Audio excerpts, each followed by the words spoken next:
Thank you. We're back welcome back to the special business meeting for the District of Squamish. Today is Tuesday, September 12th, 2023. We are on item 4, public hearings, and I will turn it over to staff to introduce themselves and the topics for this evening's meeting.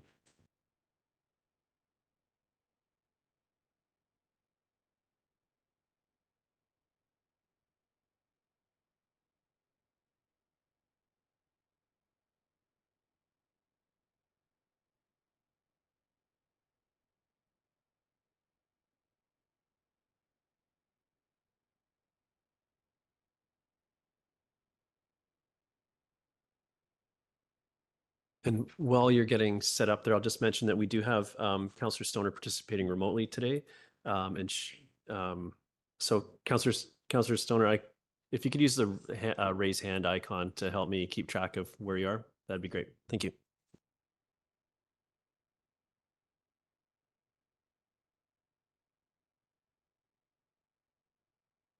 Thank you, Mayor Herford. Good evening, Mayor and Council. My name is Brian Daly, planner with Community Planning. I'm here tonight to present public hearings for 11 zoning bylaw amendments that will form the first phase of the 2023 zoning bylaw update. At the July 18th, 2023 regular council meeting, council gave first and second reading and scheduled public hearing for the bylaws that will be presented this evening. I'd just like to give an overview that I will be presenting each bylaw individually and then allowing the public hearing to take place and then moving on to the next bylaw. So the first 3 amendments that will be presented this evening include property-specific density bonus schemes to incentivize affordable rental and market rental housing. The first bylaw this evening is Bylaw 2980, which concerns 39773 and 39775 Government Road, which are currently zoned RM1 with a maximum density of 0.8 FAR or floor area ratio. A development permit application proposing 51 townhomes was submitted in 2017, but was never completed, and the file was closed. At the July 18th, 2023 regular council meeting, council passed an amendment to Bylaw 2980, which increased the affordable housing requirement of the density bonus from 10% to 15%. This bylaw proposes to adjust the permitted density from 0.8 FAR to 0.3 FAR and add a density bonus that would increase the floor area ratio to 1.0, provided that a minimum of 15% of all residential floor area on site is secured as affordable rental housing, and an additional 10% is secured as purpose-built market rental housing in perpetuity through a housing agreement. This could result in approximately 800 square meters of affordable rental gross floor area and the same amount of market rental should the applicant take advantage of the density bonus. The low carbon building standard would remain as an additional requirement of the density bonus. 3 comments were received related to Bylaw 2980 in advance of the public hearing. One was supportive of the changes proposed, but was concerned about the future building heights. The second comment expressed concern and was requesting additional information about the proposed bylaw. And the final comment was from the property owner, who is not supportive of the proposed amendments and requested the bylaw be deferred to provide additional time to work with staff on a revised bylaw. That concludes my presentation on Bylaw 2980, and I'm happy to take questions from council prior to the public hearing. Thank you. Council, questions on this one? I have one on the inquiry around the heights. Could you speak to the change in heights with this, if any, just to clarify what it is that we're discussing here? Through you, Chair, there are no changes proposed to the existing height. It remains at 10.68 meters. Okay, thank you. Okay, seeing no other hands, we'll proceed to, or we're going to group. We're going to group these 3 to the first 3 together in presentation wise, and then go through the 3 public hearings. That's right, separate. That was my understanding. So we're happy to introduce the next one, and we'll do the. So I had the government road or 2980, 2981, and 3001 in the first grouping, and then we'll do the individual just for your presentation to keep it. Okay. So the next bylaw up is Bylaw 2981, which concerns 3018 The Crescent. which is a large undeveloped parcel across from the Capilano campus parcel and adjacent to single unit dwellings in the University Heights subdivision. The current UH1 Area 1A zoning would permit a 112 unit apartment building. Staff are proposing to add a requirement that 30% of the units be restricted to residential rental tenure. This could result in 32 units being secured for residential rental tenure. Staff are not proposing to add a density bonus scheme for this parcel, as it would require reallocation of units from other parcels in the UH1 zone, which would result in a density bonus scheme that would be challenging to administer. One comment was received from the landowner that was not supportive of the proposed amendments. Moving on, the final bylaw in the first grouping is bylaw 3. 1 sec, we'll just stop to do a quick round to see if there's any sorry. questions from council, and then we'll go to the next one, and then we'll do the public hearings. Council, any questions on this particular parcel? Seeing none, okay, thank you. I just need to make sure. Bylaw 3001 is the next bylaw, and it is concerning the Westway Apartments. The Westway Apartments contain 96 apartment units in 8 buildings that were constructed in the 1960s. The building age indicates that redevelopment of the parcel is likely in the medium term. The current RM3 zoning permits a floor area ratio of 1.0, which allows and a building height up to 15 meters. Staff are proposing to add a density bonus for this parcel that would increase the floor area ratio to 1.5, provided that 10% of all residential floor area on site is secured as affordable rental housing, and an additional 10% is secured as market rental housing in perpetuity through a housing agreement. This could result in 2,714 square meters of affordable rental gross floor area and the same amount of market rental should the owners take advantage of the density bonus. Staff are not proposing to reduce the density on this site, as the property is already developed with existing dwellings. A larger amount of floor area ratio density bonus increase is proposed in this case, as no reduction in the existing density is advisable, and an additional 0.5 FAR would likely be required to incentivize the provision of affordable and market rental housing in a redevelopment scenario.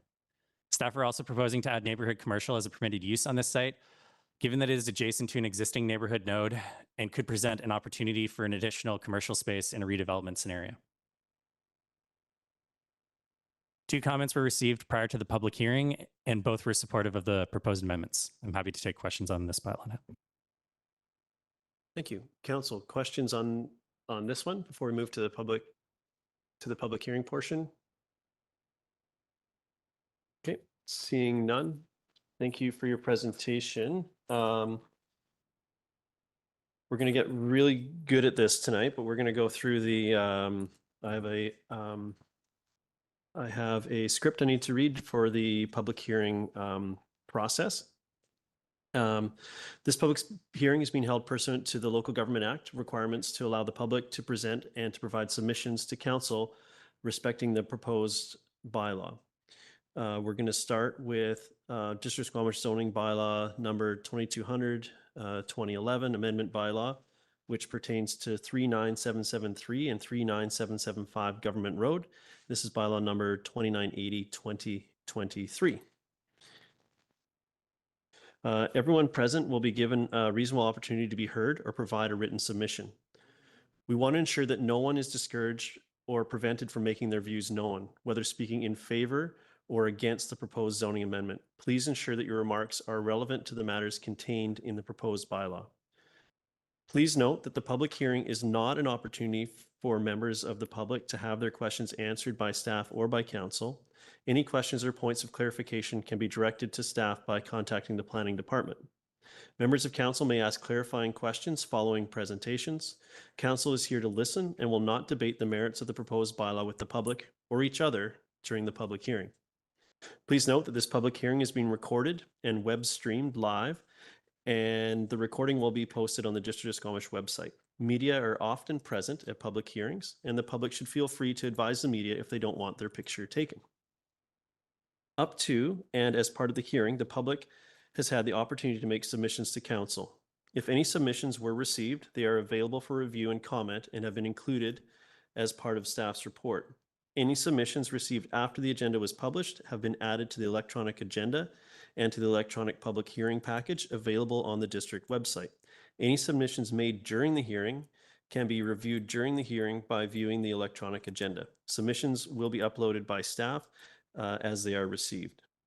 We're trying to make this hearing a safe place for everyone to voice their opinion without interference from others. Therefore, I ask that members of the public maintain order and quiet during the hearing. Please do not applaud or interrupt any speech or action of members of council or any other person addressing council. So I'll now ask the applicant or the applicant, or I guess it'd be the landowner or the representative to comment on the proposed zoning, after which anyone else will be given the opportunity to speak or make a submission. I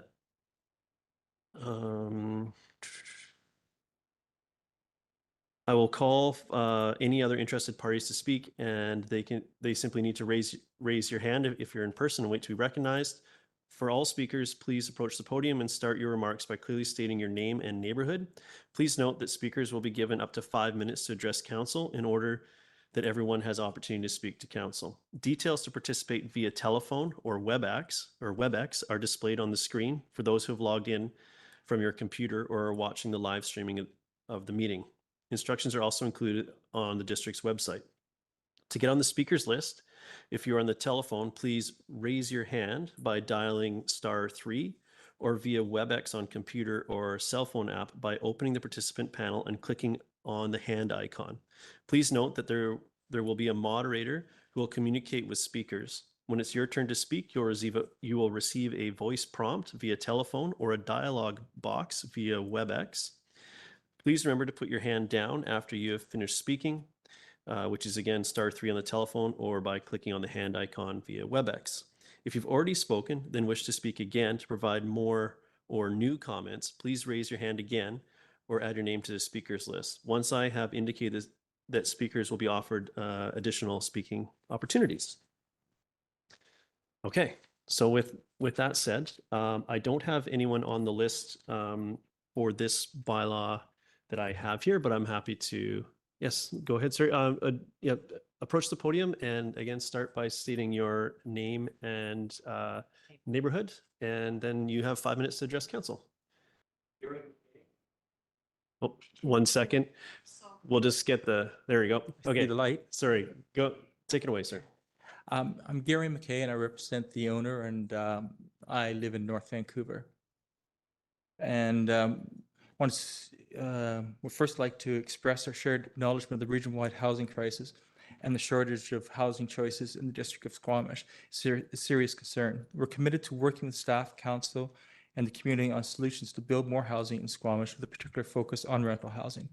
Current zone base density for the property is 0.8 FSR, which would be suitable for a market townhome project built within the 10.68 meter bylaw height limit. This is in fact the form of development that we'd already designed for the property. This proposed bylaw amendment reduces the property's base density by 60% and provides increased density for the provision of rental and affordable housing. The district's intent is obviously to provide incentive to the landowner to develop more rental housing units for Squamish residents. However, the bylaw amendment proceeds as is. It renders the property not viable from a financial perspective, and development will not occur. With appropriate amendments to heighten density and flexibility on the rental tenure, there may be a viable business case to build much needed housing in Squamish. In good faith, we kindly request the council defers the approval of this bylaw to allow the landlord to work with staff on a financially feasible and possible development that can actually be constructed and bring needed housing to Squamish. And to the comment before someone had about height, right now that the 1.0 with the 35-foot height limit and the 40% FR site coverage, you essentially can't build your full density, 1.0 density. It would be very difficult. Are there any questions or? Thank you. Well, do we have, I don't see any hands. So thank you for your submission. And generally how this works is we don't, council doesn't engage with people as they provide submissions. And if there are multiple submissions, we'll stop at a certain point. And if there are any points that council would like clarity on that were raised by the speakers, we'll ask that of staff. So we'll get into a rhythm with this today, but do you have another presentation? So Thank you. And the mic's already on for you. Evening, and- staff and council. Andrew Laurie, Garibaldi Highlands. I sold the property to the developer a while ago. I was just going to reiterate about the height question, so that was good that you brought that up, Mr. Mayor. It's just a function of the mechanics of it. So it seems like this is a really well-intentioned plan to move forward and to try and get some affordable housing, which we desperately need if you talk to anybody. But just to reiterate what Gary said, you can't get the actual density that's proposed with the existing height. So 3 stories would have a base level of garage or parking within the floodplain, and then you'd have 2 floors above that. So you'd be basically stuck at a 0.8 FSR or FAR. So you need at least another floor. But if you get 2 more floors of height to this particular project, then you could actually do some creative stuff with 4-story buildings, keeping viewscapes, that sort of thing. So my suggestion is to defer this to a future date with added height. Probably you don't need much more change to the plan in order to get some variability to the plan.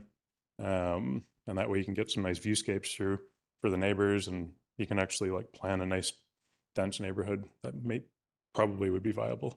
But I think a little more engagement with the developer might help in this case as well. But that's my 2 cents. Thank you. Thank you for your submission. Would anyone else like to speak to this bylaw, either in person, or we'll go, see no other hands here. I'll just check with our moderator and see if we have anyone on the phone or online that would like to participate. No one at this time, Mayor Herford. Thank you. Having heard the submissions, council, do we have, oh, sorry. We have a hand now. We have a hand. Okay, we'll go. Yeah, if you could we'll just double check that it's for this bylaw, but yep, go ahead. Sally Rudd, Do I- you are, Oh, can you hear me? I want to comment on 1901 Maple Drive. I think that's this bylaw. Okay, so that'll you'll need to wait till we'll need to do this process for each individual bylaw. So we'll come to that one a little bit later in the evening. Okay, sorry, you guys are talking very fast. Yeah, okay. No, that's okay. We're happy to answer. We'll keep us on track. Thank you. Okay, okay, We'll come back to you. okay. Council, any questions to staff now that we've heard these submissions before I call close to the public hearing?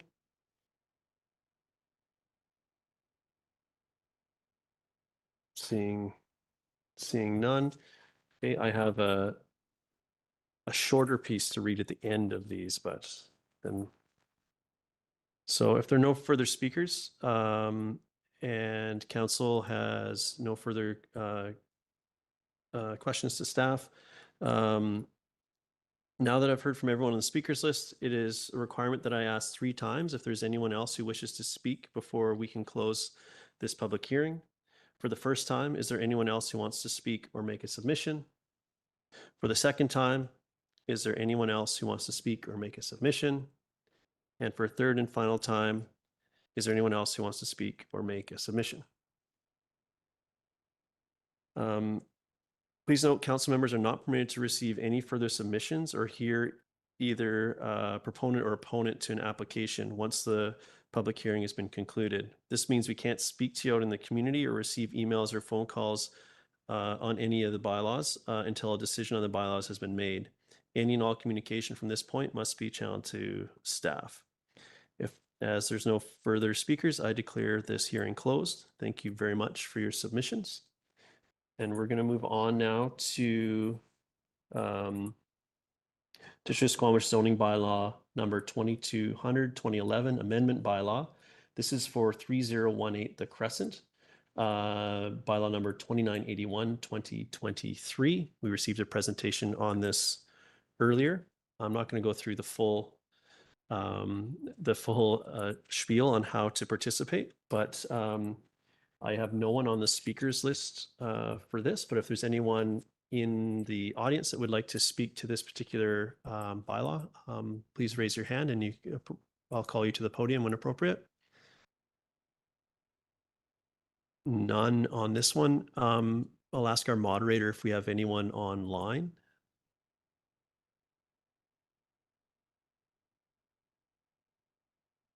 Hello, I'm sorry, Yikhy is the first name, last name Saw, S-A-W. Ikai.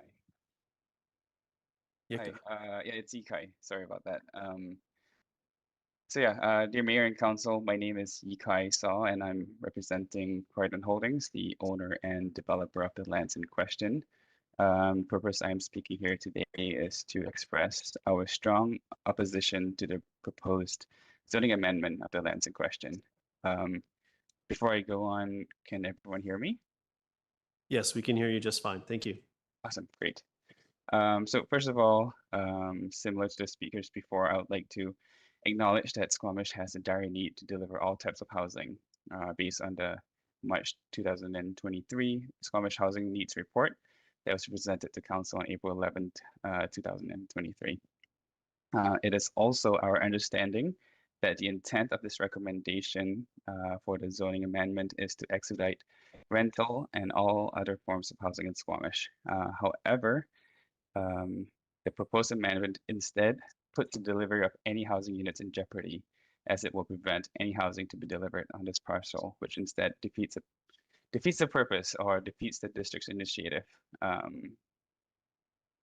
So using this project specifically as an example, I can't speak to the others as I don't know the full details, but if the amendment is approved to enforce 30% rental requirement, we are currently anticipating approximately about $9 million of revenue for this project alone. This loss in revenue will render the project unfeasible for development, which instead of encouraging the delivery of housing, prohibits any form of housing to be delivered, which unfortunately is a lose-lose situation for both the District of Squamish and the developer. So landowners and developers are the means of which housing is delivered. So instead of discouraging or prohibiting the delivery of housing, we like to encourage that staff work with landowners or developers to expedite the delivery of more housing through incentivizing and quicker permit reviews to create a win-win situation for all parties. As of today, rental units under housing incentives are not feasible to be built. It is a provincial or maybe even Canada-wide challenge as reported all across the municipalities. In recent news, Vancouver, Coquitlam, and Surrey markets show that rental projects are not moving forward, and there has not been any new supply despite record pace of municipal approvals.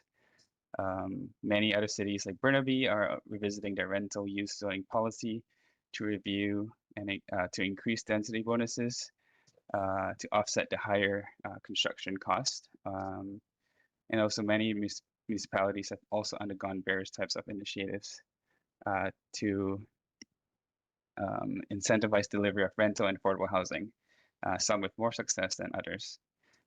So my plea is that the district takes more time to properly evaluate and compare what has been successful and not successful in various municipalities to provide a proper permanent or longer term solution to the housing problem in order to avoid abandonment of any housing projects in Squamish.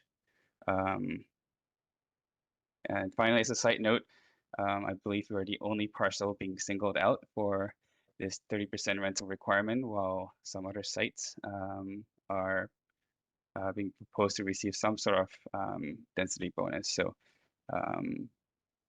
yeah, we just think it's a bit of a challenge and a bit unfair, but yeah, we just hope that we can work together with the district to find a proper solution to this housing issue. Thank you. Thank you for your submission. Is there anyone else that would like to make a submission? Seeing no hands in the building, I'll go back to our moderator, see if there's anyone else online.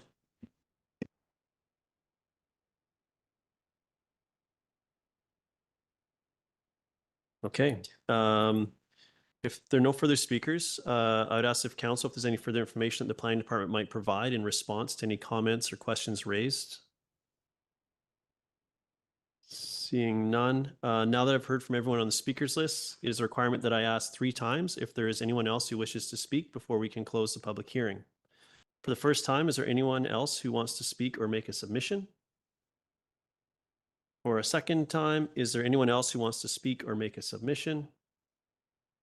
And for a third and final time, is there anyone else who wants to speak or make a submission?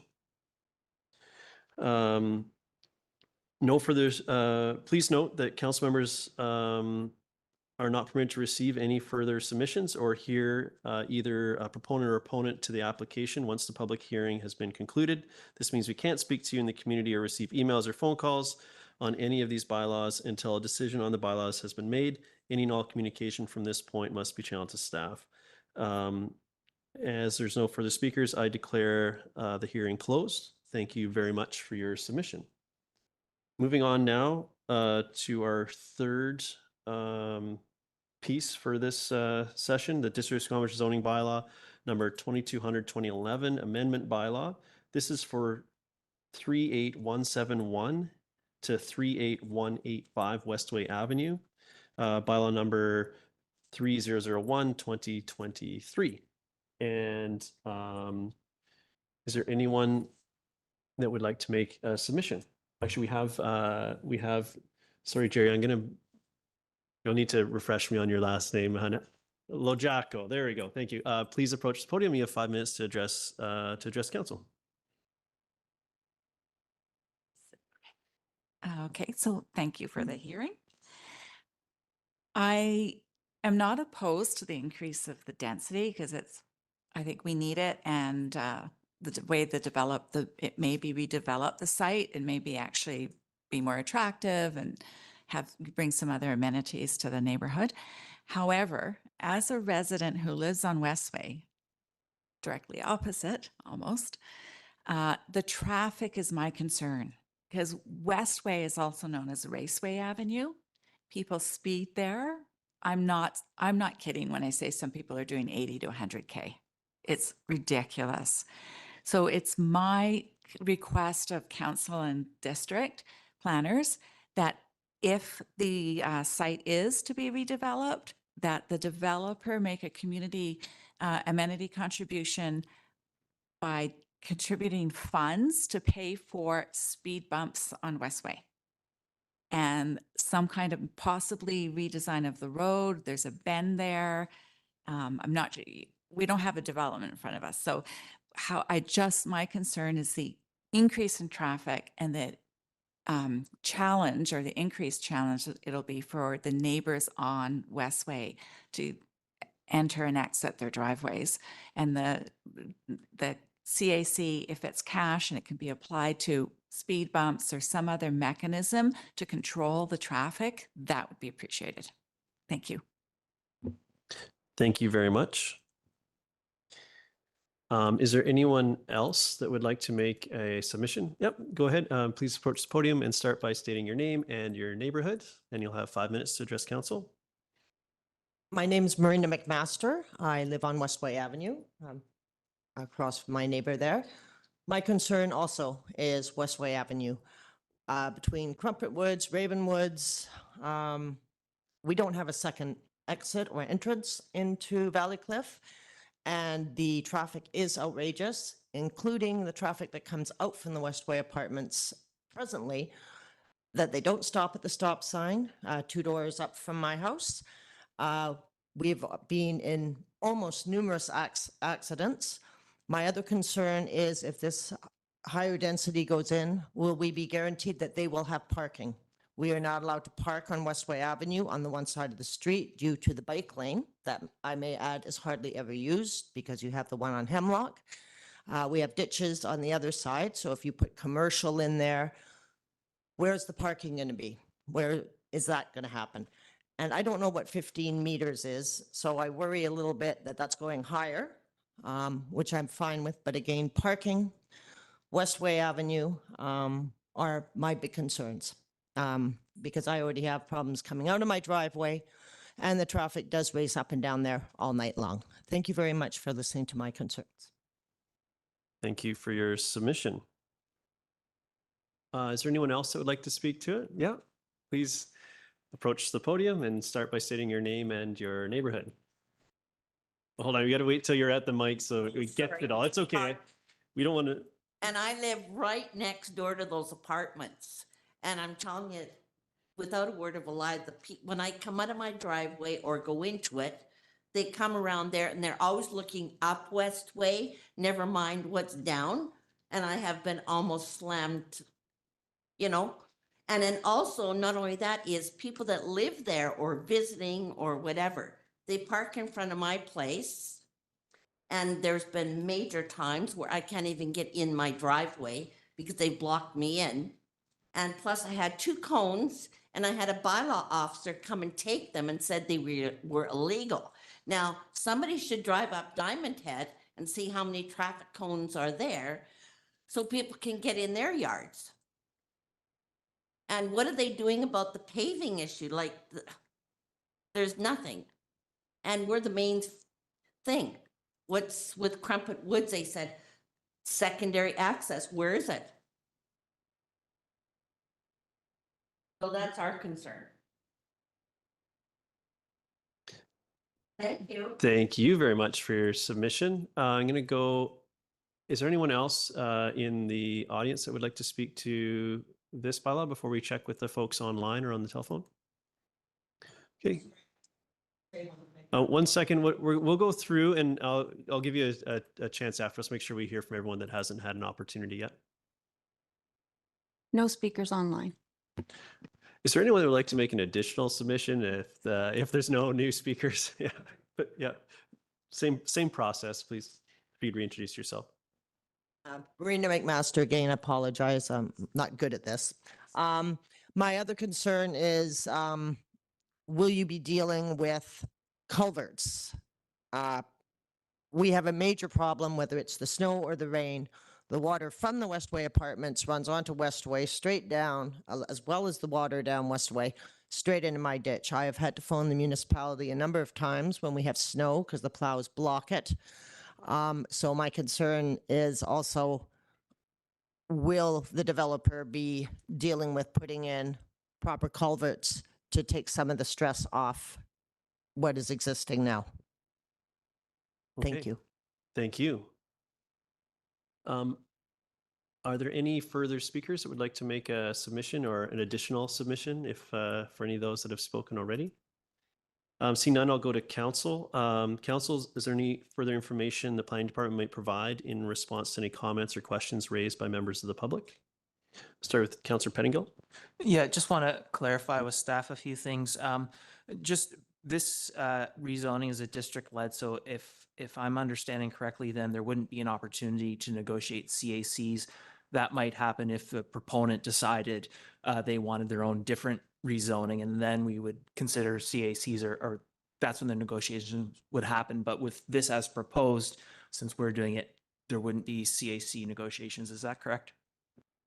Through the mayor, that's correct, provided they meet the current zoning that is proposed.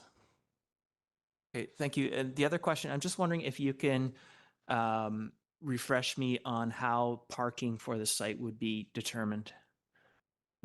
Through the mayor, it would be subject to the parking regulations that exist currently in section 41 of the zoning bylaw. Thank you. Councillor Stoner. Thank you, through the chair. Just wondering if staff can clarify as well, given that there's already a building on this site, if it were to be redeveloped either under the current zoning or in the new zoning that's proposed in this bylaw, would it be required to be held to the new frontage standards in the subdivision and control bylaw? So what would be expected of them in terms of kind of sidewalk and traffic improvements? Through the mayor, that is correct. Any redevelopment application would be required to bring their frontage up to current standard in the subdivision and development control bylaw. And sorry, just to follow up on that, can staff just elaborate a little bit as to like what those frontage standards would be? So sidewalks, what else do we expect? Typically, and granted that I'm not an expert on this particular bylaw, but typically it is full curb gutter sidewalk, stormwater management plan, paving to the half road, things along those lines, potentially street lights or street trees, those sorts of things.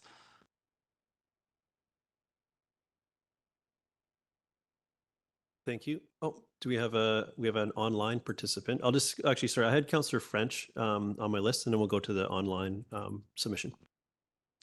Oh, thanks, Mayor. Councillor Stoner's question touched a bit on this, but I heard some concerns about stormwater management if and when the site is redeveloped. I wonder if staff could just talk a little bit about developers' obligations around managing stormwater. Through the mayor, so the developer would be required to provide a stormwater management plan, and they have to essentially manage the stormwater outflows cannot exceed the current stormwater management that is discharged into the system. So they have to hire a civil engineer to do some detailed calculations and essentially not be pumping more stormwater into the district's infrastructure than would be in a pre-development scenario. Great. Thanks, Chair. Thank you. I'll just go to council. Is there anyone else questions on this round? And then we'll hear from our online participant and perhaps others and have another chance for questions. But seeing no hands, we'll go ahead. Sally Rudd, you're our next speaker. Please state your name and neighborhood for the record, please. And you have 5 minutes to address council.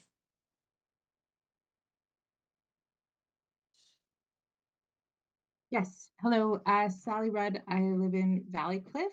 I just wanted to do a brief comment just to support my other neighbors' comments and concerns around traffic in Valley Cliff and the lack of a second access.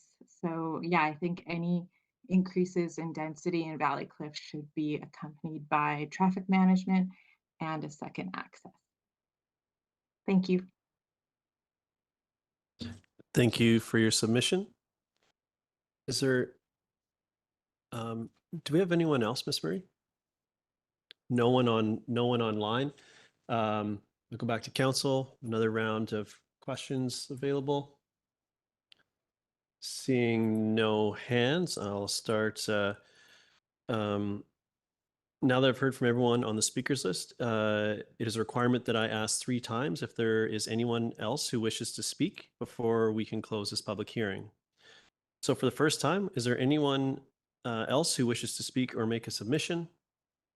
Okay, go ahead, approach the podium and start by reintroducing yourself, and you have 5 minutes. Yes. Hi, Jerry LaJacco. Mr. Pettingill mentioned that there would not be an opportunity for a CAC or a community amenity contribution. Therefore, if the zoning is passed and it's redeveloped, I just beg council and district staff to do whatever you can to ensure that the traffic issues are addressed, because it really is serious. It's dangerous now. Increase in density, it's just going to be horrific. Thank you. Thank you for that. Oh, Ms. Murray, we have another participant online. We do. Laura, you are our next speaker. Please state your name and neighborhood for the record. You have 5 minutes to address council. Please go ahead.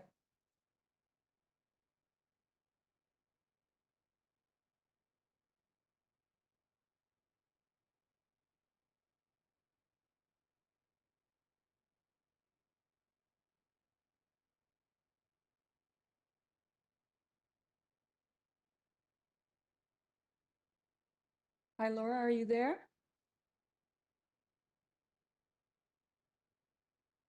Am I unmuted? You are. Okay, Please thank go you. ahead. I'm Laura Harjono. I'm also on Westway in Valley Cliff, just up the street across from Waldorf. I also just want to echo the concerns of the other residents of Valley Cliff. I have 2 young children, and I often stand at the side of the road waiting to cross, and people do not stop. They don't slow down, and it is often between, honestly, 70 and 100 in the daytime when it is a 30 before. 7 p.m. And then with Waldorf across the street and Valley Cliff Elementary up from there, I know I'm pretty sure that there can't be speed bumps because of it being an emergency access way. But there should at least be another stop sign because there's lots of kids trying to cross the street to get to school. And I'm also a teacher, but not at Valley Clef. And I know other teachers there, and they say that there's often concerns of students trying to cross the street and cannot because there's no crosswalk. Anyway, just to echo the issues of the speed and the lack of a second access. Being a concern, and as more development is getting approved in Valley Cliff, that will bring more traffic to this road with 2 schools on it, which is very much a concern because it's already a problem. Thank you. Thank you for your submission. I'll start by checking online. Is there anyone else there, Ms. Murray? There is not. Okay. Council, any questions at this point? So, Councillor Stoner, did I see your hand? No? Now that I've heard from everyone on the speakers list, it's a requirement that I ask 3 times if there's anyone else who wishes to speak before we can close the public hearing. For the first time, is there anyone else who wants to speak or make a submission? For the second time, is there anyone else who wants to speak or make a submission? And for the third and final time, is there anyone else who wants to speak or make a submission? Please note, council members are not permitted to receive any further submissions or hear either a proponent or opponent to an application once the public hearing has been concluded. This means we can't speak to you out in the community or receive emails or phone calls on any of these bylaws until a decision on the bylaws has been made. Any and all communication from this point must be channeled to staff. As there are no further speakers, I declare the hearing closed. Thank you very much for your submissions. And now I'll turn it back to staff to introduce section B for this evening. Thank you, Mayor Herford. The following property-specific amendment is intended to align zoning on properties with environmentally sensitive and steep slope areas with OCP policies. So Bylaw 2983 concerns 1901 Maple Drive and 40782 Perth Drive, which are undeveloped properties that contain both steep slopes and environmentally sensitive areas. There have been 2 subdivision applications at 40782 Perth Drive since 2016, the first for 12 lots, the second for 6 lots. Both applications were not completed and expired. A rezoning application for a 42-unit apartment building at 1901 Maple Drive was submitted in 2018 and was never completed. Staff are proposing to amend the RS1 zoning to increase the minimum lot size on both properties that would not allow for subdivision. The bylaw also proposes to allow for 1 single unit dwelling, duplex, triplex, or fourplex on each property. This would preclude subdivision of either lot while still allowing for residential development on the property. The intention behind these amendments is to concentrate the development footprint on site to preserve as much of the steep slopes and environmentally sensitive areas as possible. 2 comments were received prior to the public hearing. One was not supportive of the proposed amendments and cited concerns related to traffic. The other comment was from one of the affected landowners who was supportive of the amendment. I'm happy to take questions on this bylaw at this time. Thank you. Council, any questions on this one before we start the public hearing? Oh, Councillor Stoner? Thank you. Through the chair, can staff just clarify what is allowable for construction under the existing RS1 zoning? So we're precluding subdivision. We're allowing single family, duplex, triplex, and fourplex. What is currently allowed if it was to not go through rezoning? Through the mayor, a single unit dwelling with a secondary suite and an accessory dwelling unit would be permitted under the zoning, but the lots are so large that they could be subdivided into a number of lots. As previously mentioned, one application was proposing 12 lots, 12 single family lots at 40782 Perth Drive. The second application proposed 6 lots. So these parcels are large enough to accommodate a number of lots through a subdivision scenario.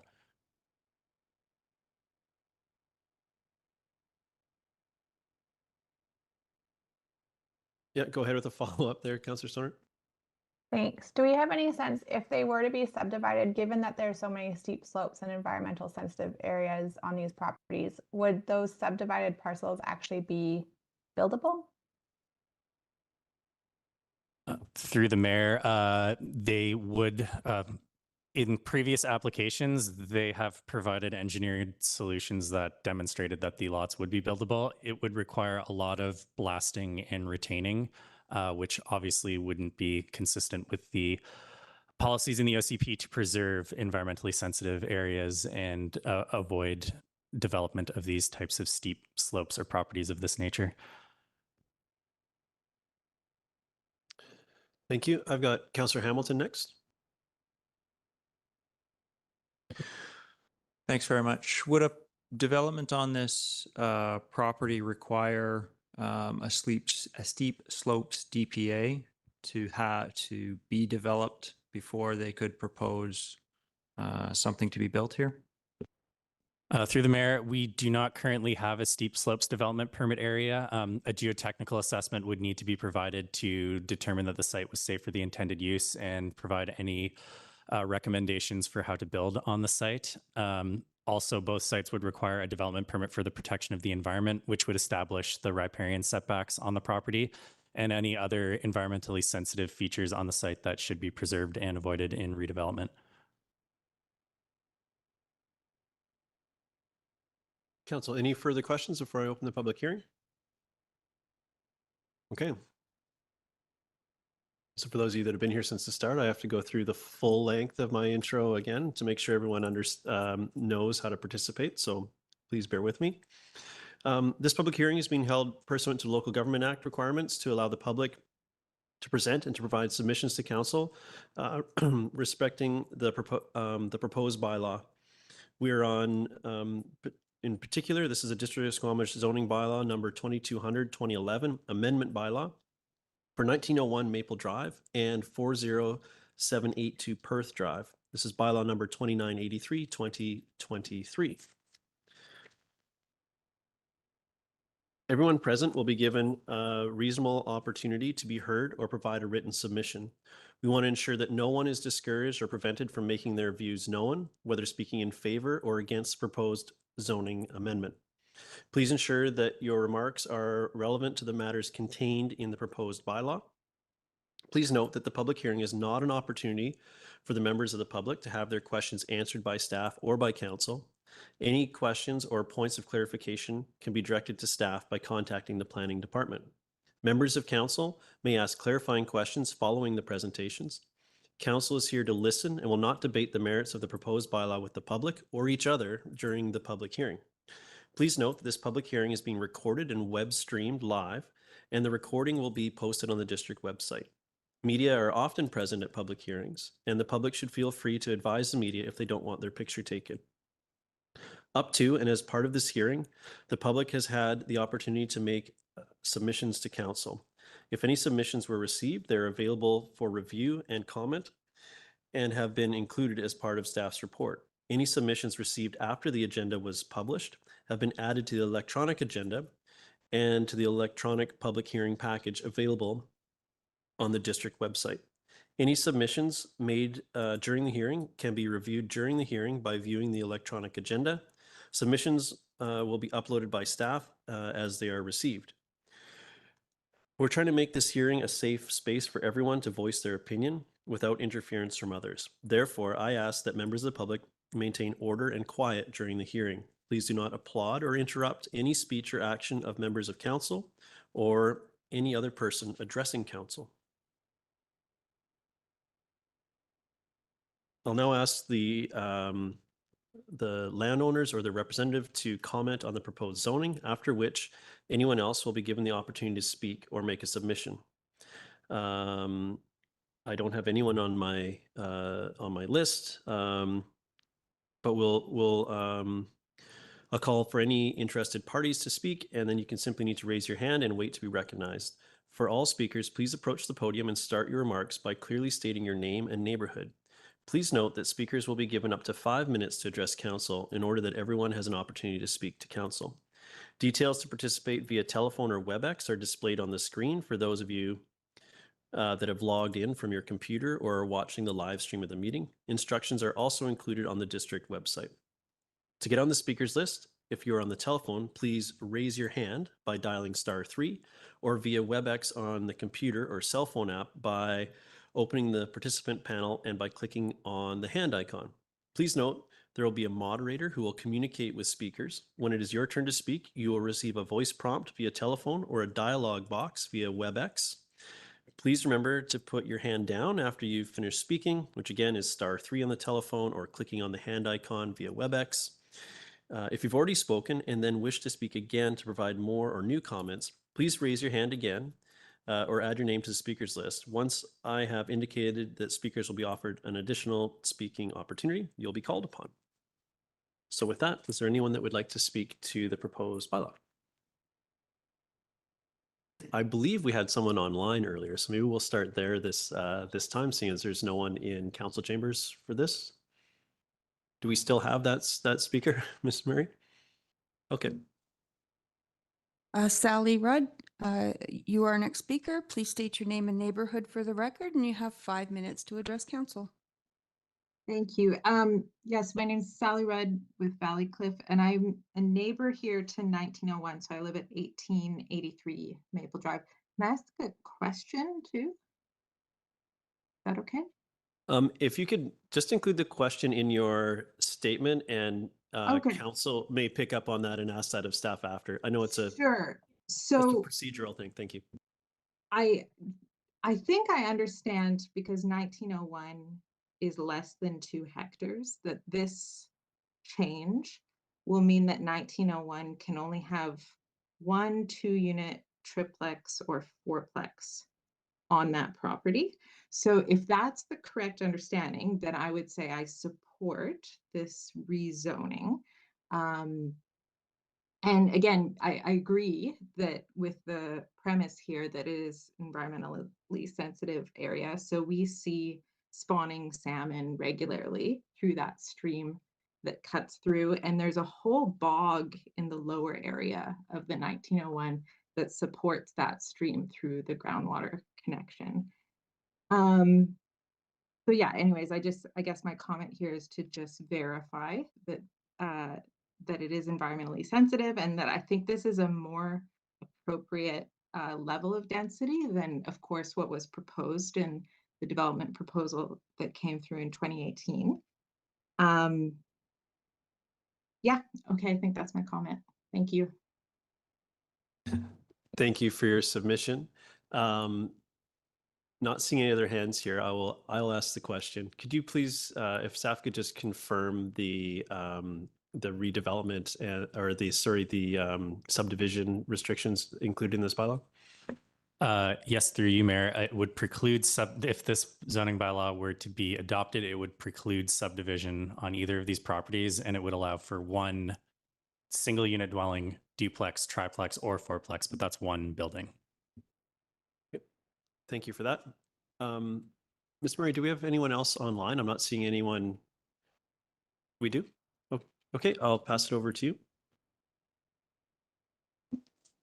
Hi, Laura, you're our next speaker. Please state your name and neighborhood. You have 5 minutes to address council, and you can go ahead. Hi, this is Laura Harjono. Again, I'm in Valley Cliff on Westway. I second Sally that yes, it is an environmentally sensitive area, and I've also seen spawning salmon quite often. And the river actually turns and goes up towards Plateau.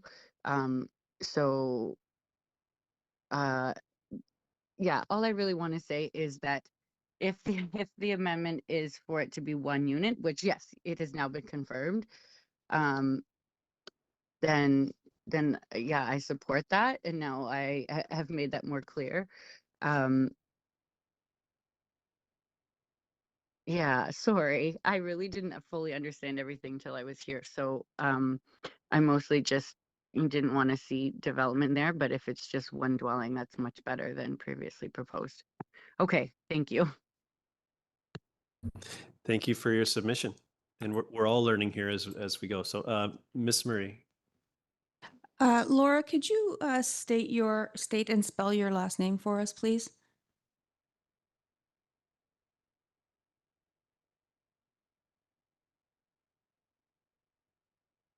Hi, sorry.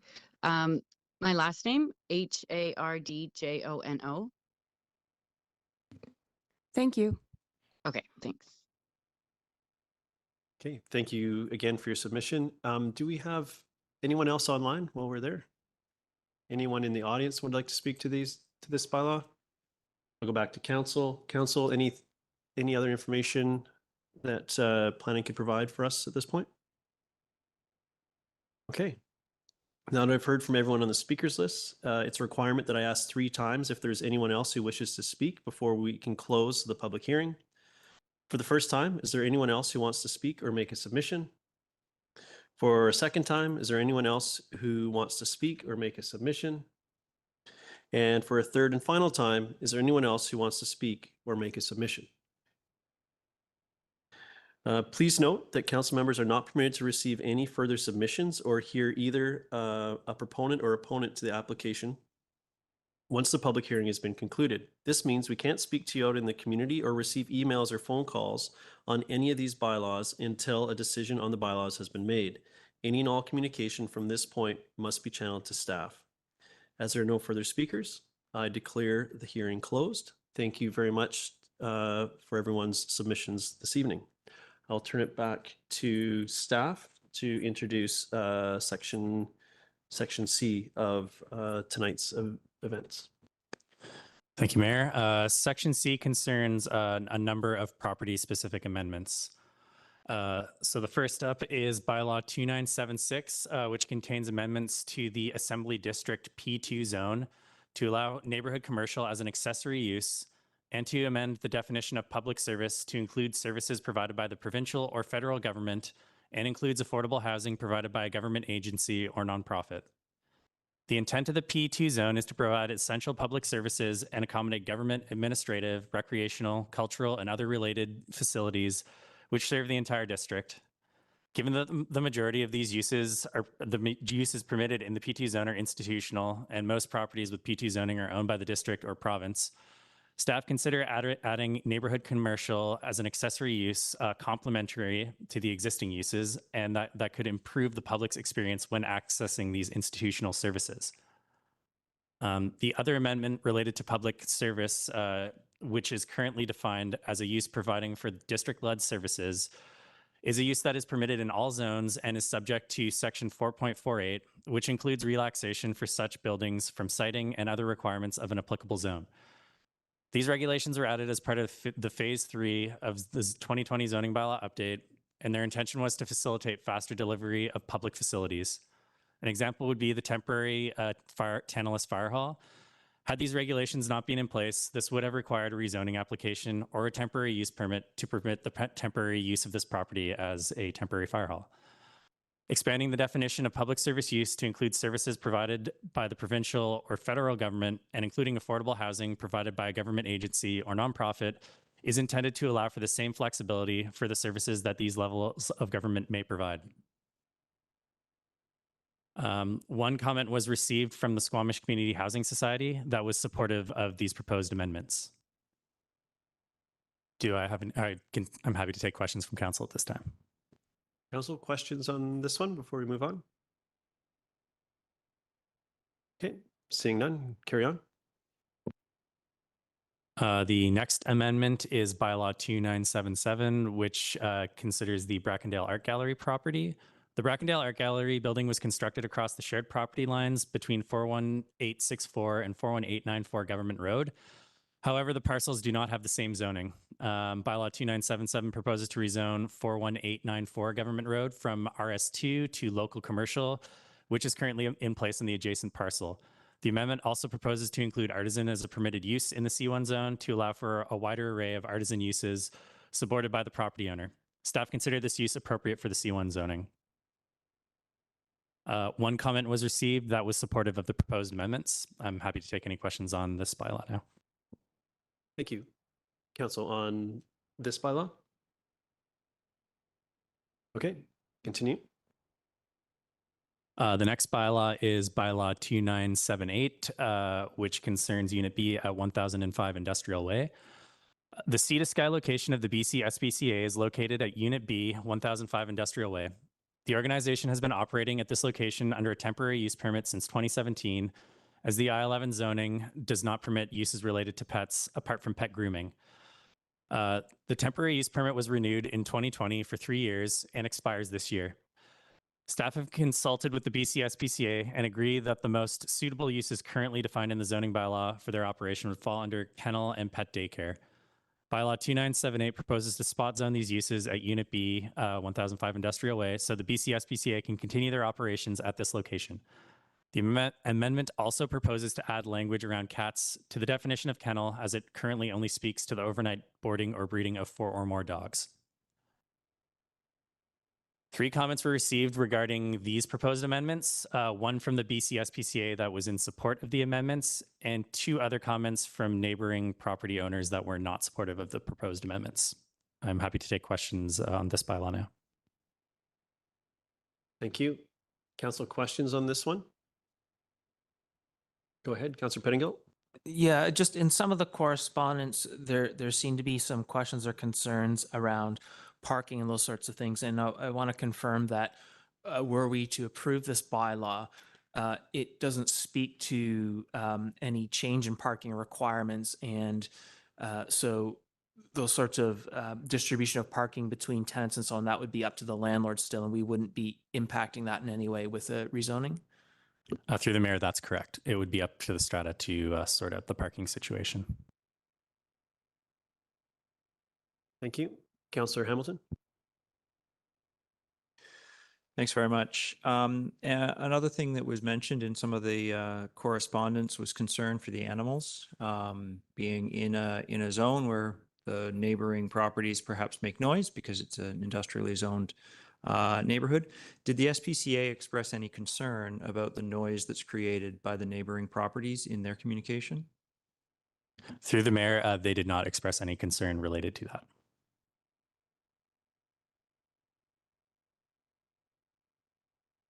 Okay. No further questions. So I believe we've got more in this category. Yep, go ahead. The next bylaw is Bylaw 2979, which concerns 41668 and 41678 Finn Road. These are 2 remaining parcels in the district that still have a land use contract in place as opposed to zoning. Land use contracts were allowed in BC between 1971 and 1978 as a form of site-specific contractual arrangement between local governments and landowners. The intent was to allow more flexibility than traditional zoning. When the land use contract legislation was repealed in 1978, the existing contracts remained in place. However, no new contracts could be created. In 2014, the Local Government Act was changed to terminate all land use contracts by June 30th, 2024. Local governments are required to apply zoning to parcels that had land use contracts in place. Staff are proposing to apply rural residential 2 zoning to these properties, as this zoning is most similar to the previous land use contracts and is consistent with the zoning of the adjacent parcel at 1680 Edwards Road and the residential neighborhoods land use designation in the OCP. No comments were received related to this bylaw. I'm happy to take questions at this time. Council, any questions on bylaw 2977? Seeing none, we'll move on. The next bylaw is Bylaw 2982, which concerns 2595 Mamquam Road, which is located just east of the bridge over the Mashooter Creek and has been used as an automotive mechanic shop, as the C5 zoning used to permit this use. Bylaw 1342, 1995 changed the permitted uses in the C5 zone and removed automotive mechanic shop. This use is pre-existing and legally non-conforming. It can be maintained and repaired as an existing use, but an expansion of this use is not permitted under the current C5 zone. In August of 2020, the building department received a complaint regarding unpermitted construction at the above address. The building department investigated the complaint and determined there had been an addition constructed on the north end of the building. The addition was built without a building permit application. The building department proceeded to register a Section 57 notice on the title of the property, and the property owners have been attempting to bring the property into compliance without removing the addition. However, the only option that would allow for an expansion of use is to rezone the property to permit motor vehicle repair and service shop. Currently, there are inadequate fire flows servicing this property for an industrial use, and the cost of upgrading these services were too high for the property owner to undertake this work. Engineering staff have noted that the deficient water servicing this neighborhood may be upgraded in the near future. As an interim solution, staff are proposing to rezone the property to small lot industrial, I-10, which is aligned with the industrial business land use designation and consistent with the nearby properties on Paco Road, provided that the owner enter into a restrictive covenant.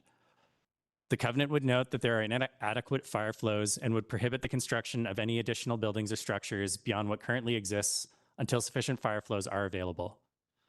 This would allow the property owners to submit for building permit applications for the unpermitted structure and work to remove the Section 57 notice from title and bring the property into compliance.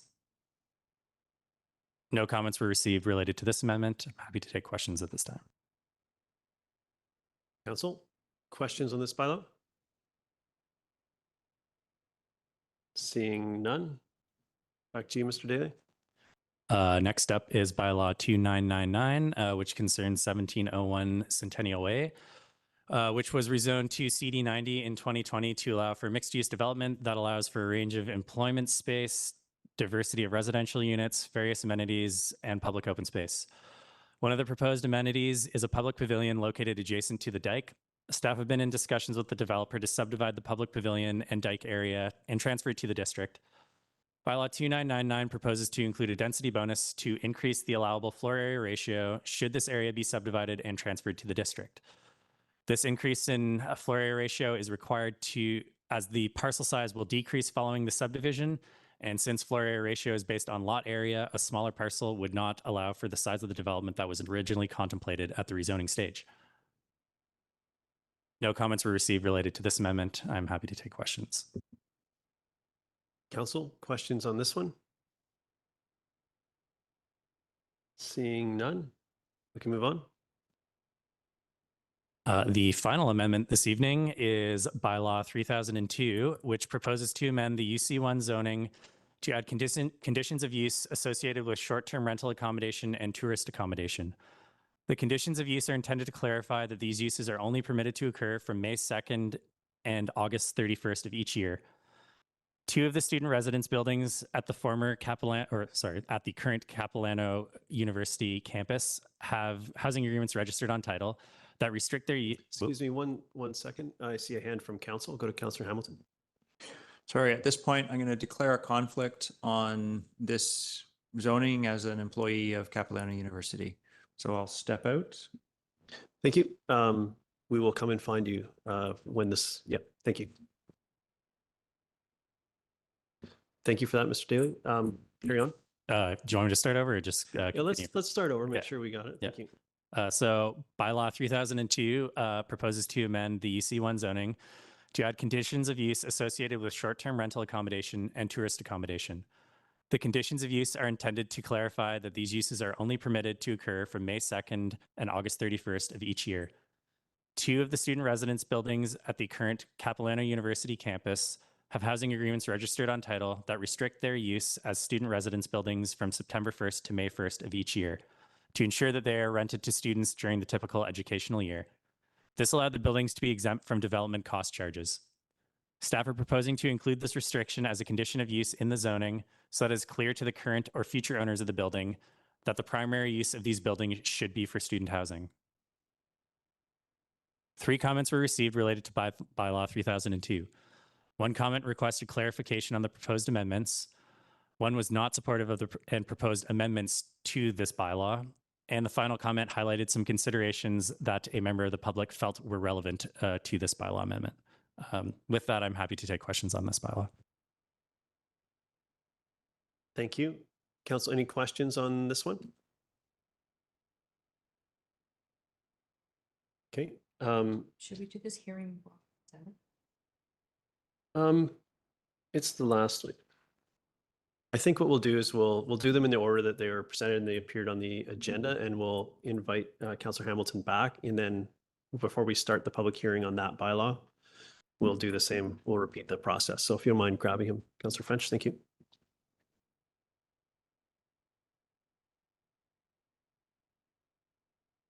So Councillor Hamilton, we're going to proceed with the public hearings as they're in the order they were presented. So when we get to that topic again, we'll repeat the procedure. Thank you.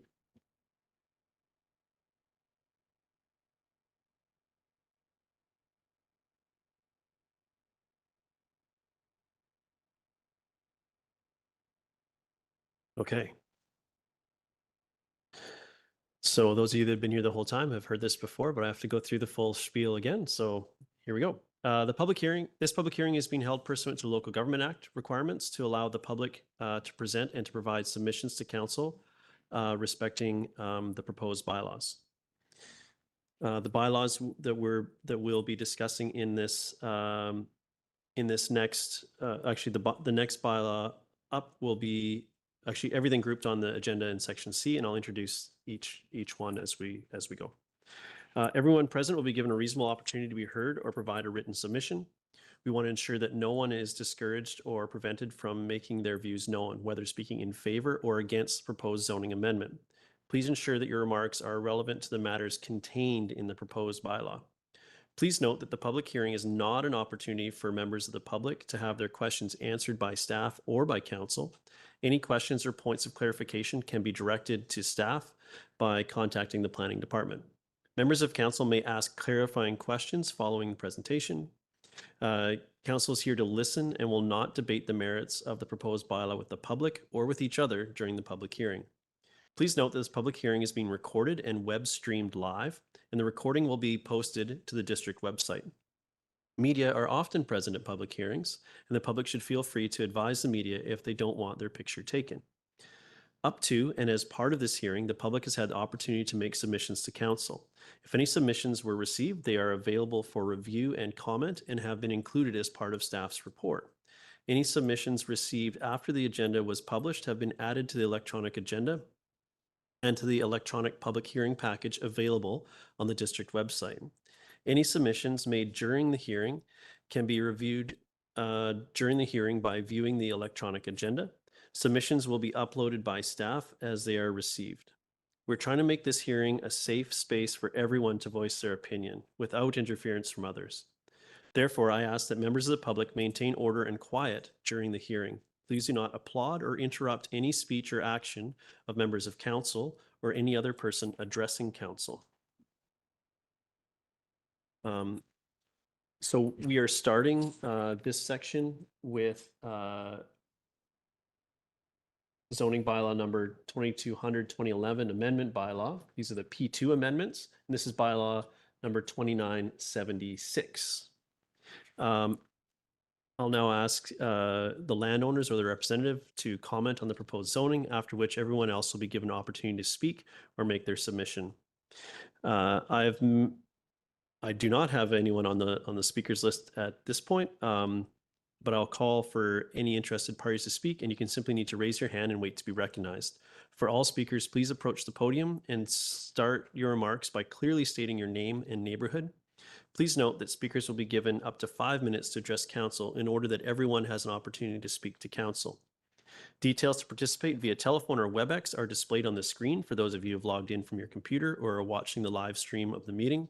Instructions are also included on the district's website.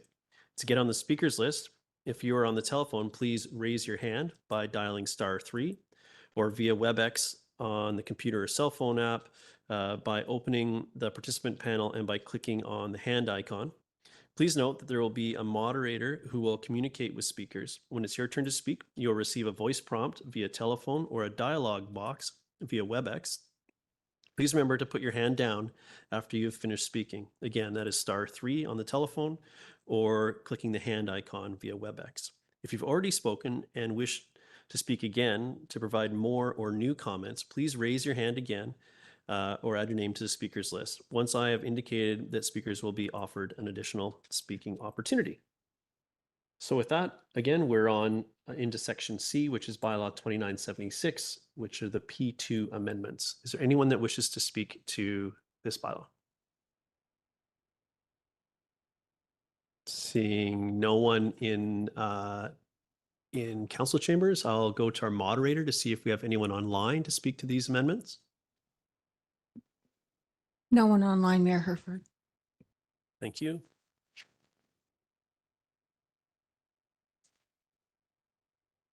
Councillor Pettingill?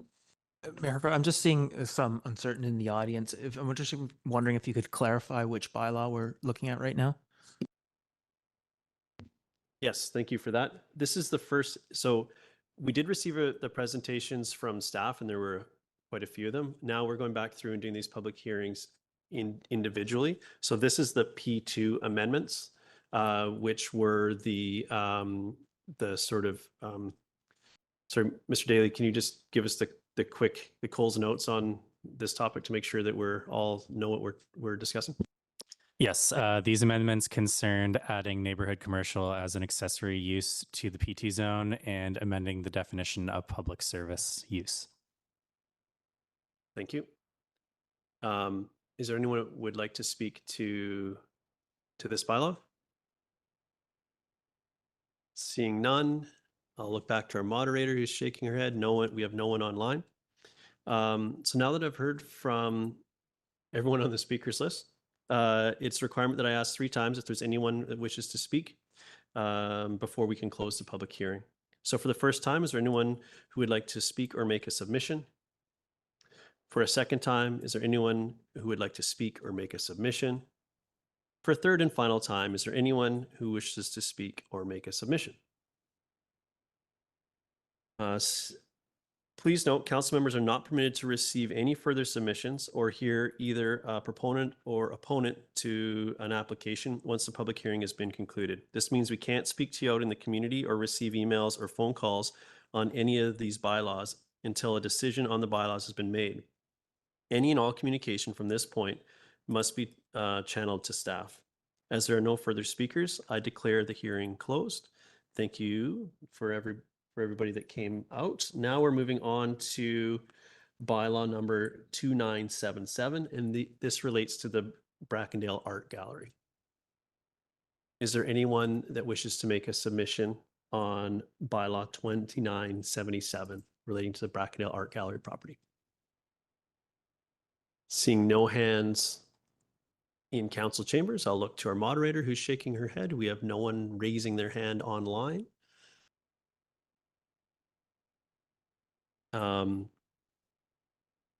As we have no speakers, it is a requirement that I ask 3 times if there is anyone who wishes to speak before I can close the public hearing. For the first time, is there anyone else? Is there anyone that wants to speak or make a submission? For a second time, is there anyone who would like to speak or make a submission?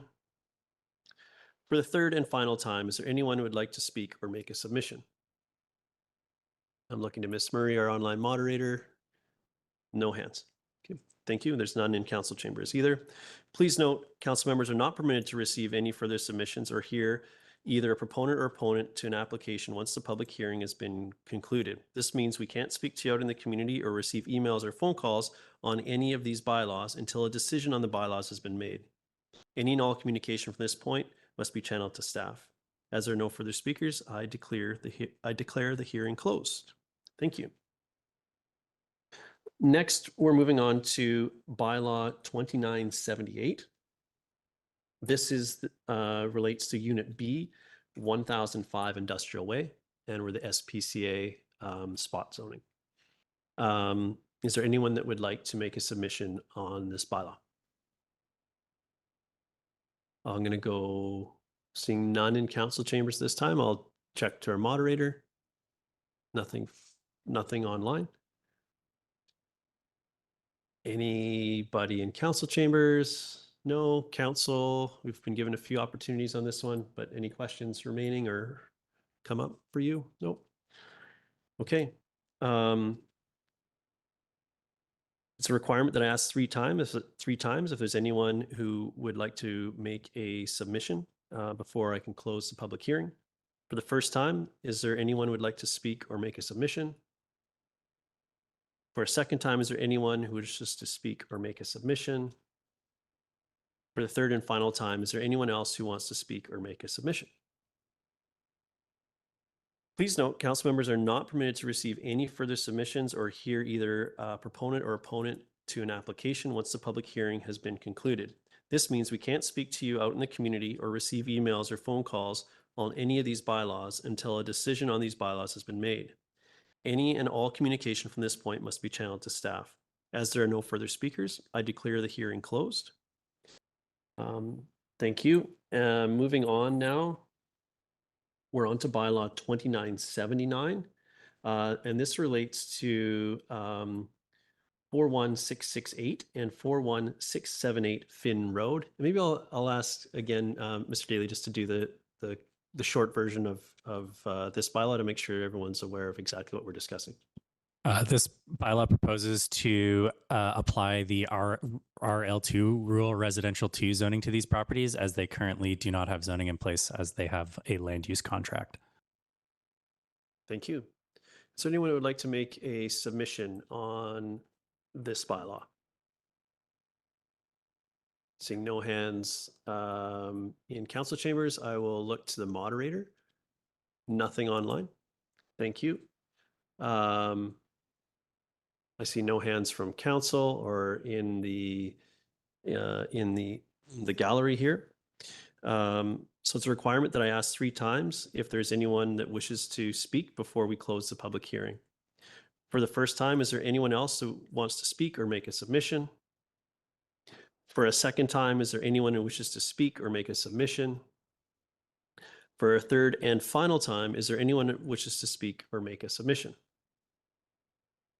Please note, council members are not permitted to receive any further submissions or hear either a proponent or opponent to an application once the public hearing has been concluded. This means we can't speak to you out in the community or receive emails or phone calls on any of these bylaws until a decision on the bylaw has been made. Any and all communication from this point must be channeled to staff. As there are no further speakers, I declare the hearing closed. Moving on now to bylaw 2982. This is pertains to 2595 Malcolm Road. And again, I'll ask Mr. Daly just to give the short version of this one to make sure we're all on the same page. This proposes to rezone the subject property from C5 to I-10 small lot industrial. Thank you.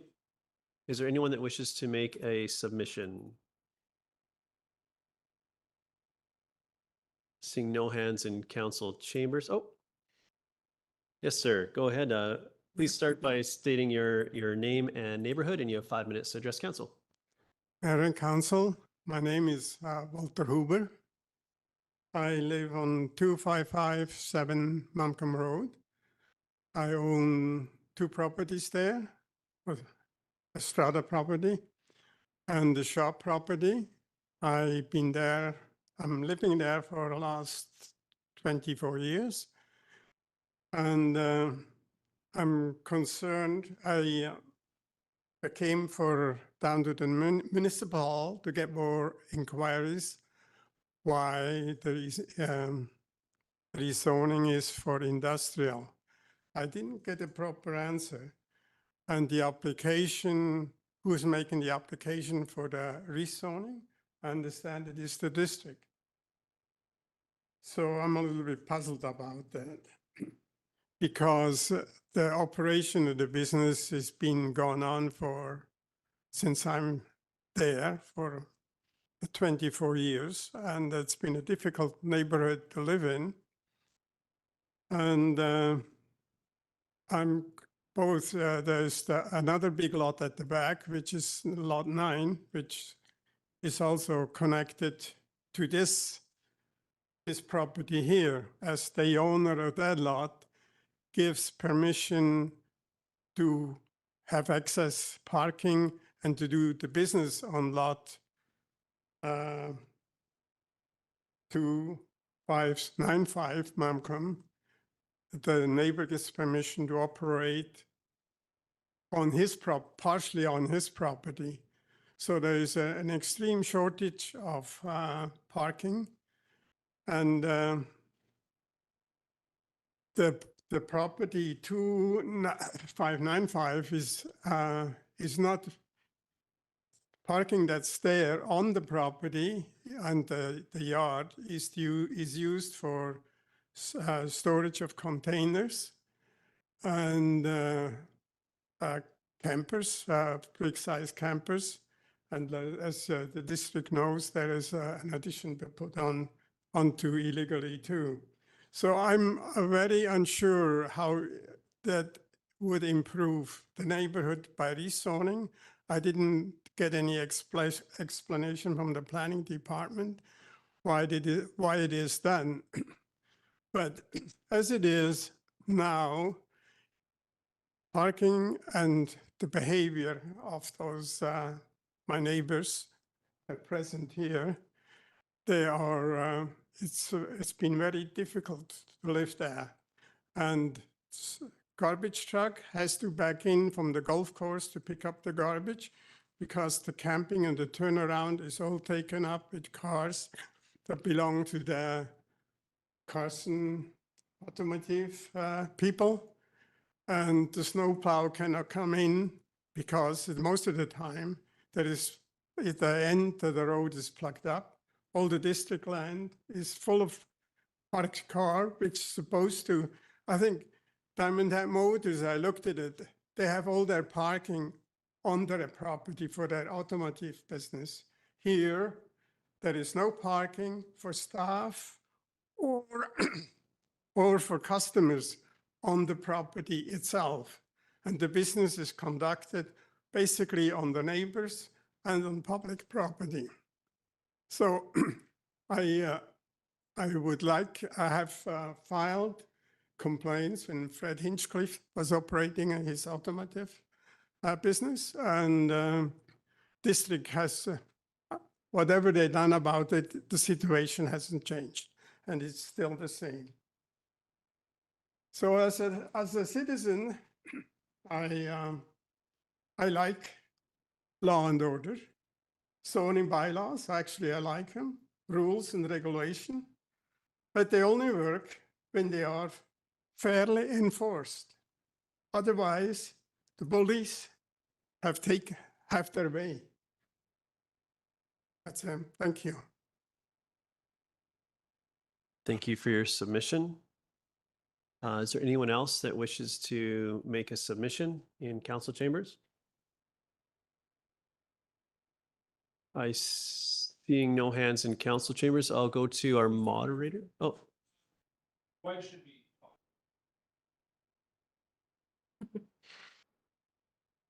Michelle Carson, you are our next speaker. You have 5 minutes to address council. Go ahead, please.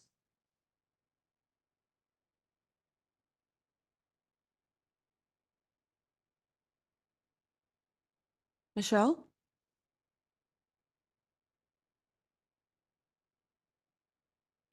Can you hear me? We can. Go ahead. You have 5 minutes to address council. Thank you. Apologies, I can't be present this evening, but wanted to extend a thank you to the district council for proposing the solution as well as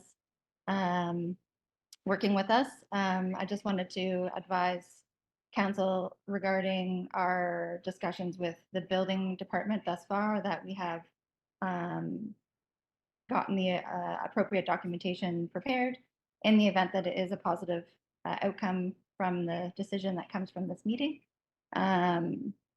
We are doing our best to make sure that we're continuing to be compliant based on the previous issues that we have had, and certainly don't want to upset any of our neighbors. We unfortunately don't have control of the people that come to visit the river that park along the road. It may look like some of those cars are part of the business operating, but a lot of them are not. Obviously, with it being an automotive business, cars are our business. So it does have that appearance, but we do want to assure council that we are doing our best to make sure that we're compliant with the road rules in addition to business operations. Yeah, we just want to make sure that we have everything in line and that we're, keeping things together. Sorry, a little bit frazzled here, just at home. So anyways, yeah, again, just wanted to thank everyone for their time and energy. We know that it has come up a few times now. and certainly appreciate everyone's time. And we hope that it results in positive and look forward to the next step. Thank you. Thank you. And sorry, could you state your name and neighborhood again for the record? Just make sure that we have everything correct on our end.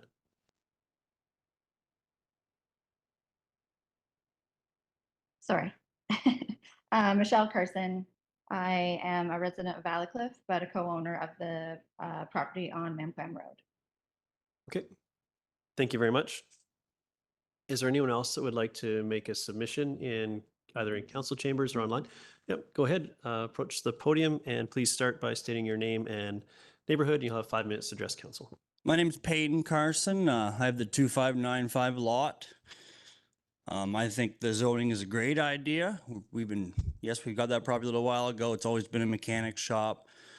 We've cleaned it up quite a bit. It was a bit of maybe not the healthiest building anyways. We just want to hopefully comply with the Squamish and go the I-10 route to get the better water line, we're hoping. As we all know, there was a fire down there a few years ago. Nobody wants those sort of things. Again, yes, there's a lot of parking down there. I don't know if you guys have ever been down there. It's a pretty good hub for bikers. There's a gate there. People are always parking, hanging out. No, it's a dead end, yes. I just wanted to say that I think it's a good idea to change it to I-10. Thank you. Thank you for your submission. Is there anyone else in council chambers that would like to make a submission before I check back in with the folks online? Oh, yep, go ahead. And Hi, my name's Reed Carson. I also am part owner with that property. As stated by the neighbor, Walter, there's a parking issue. I believe there's a bit of a parking issue all through Squamish. We do our best, as we said, to park our cars in our own lot. We actually have 2 properties down there. One is where the main shop is, and we're trying to expand that spot there. And then we have a fully open lot where we do park 95% of our vehicles. The campers that were talked about earlier are actually our personal campers. So I think that if we own the land, we should be able to park our own campers on our own land. We've done quite a bit of stuff over the last 3 years trying to become in compliance with what the district has asked. Slope hazard assessments, geotechnical reports, environmental studies. We've got all engineered drawings. And we intend on following the due process and trying to be fully compliant. Between myself and my brother, we've got almost 28 people that work with us. So, you know, this would help us out and also help their families out to keep a job as well. We both love working in Squamish, living in Squamish, and hopefully we can keep doing that. So be grateful if you guys could change it to I-10 for us and put this in the past and move on. That's about all I gotta say. Thank you. thank you very much for your submission. Is there anyone else in council chambers who would like to make a submission on this bylaw before I check in with the folks online? Seeing no hands. Do we have someone online, Ms. Murray? Michelle Carson, your second opportunity to speak. Go ahead, please.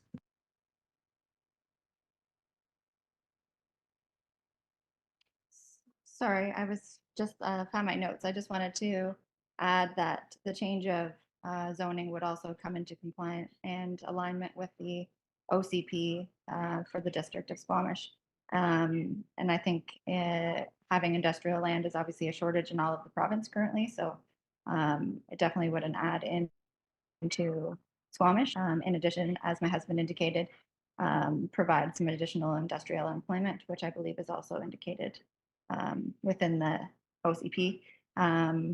And obviously it would allow us to continue to move forward and I think close this chapter for us. So just thank you again for letting me add in. Thank you for your submission. Is there anyone that would like to speak for that hasn't spoken yet that would like to speak again, or that would like to make a submission before I go back and see if there's anyone that would like to make an additional submission? Seeing none, is there anyone that's spoken already would like to make an additional submission? Okay, seeing none, now that I've heard from everyone who wishes to speak, it's a requirement that I ask 3 times if there's anyone else who wishes to speak before we can close the public hearing. For the first time, is there anyone else who wants to speak or make a submission? For a second time, is there anyone else who wants to speak or make a submission?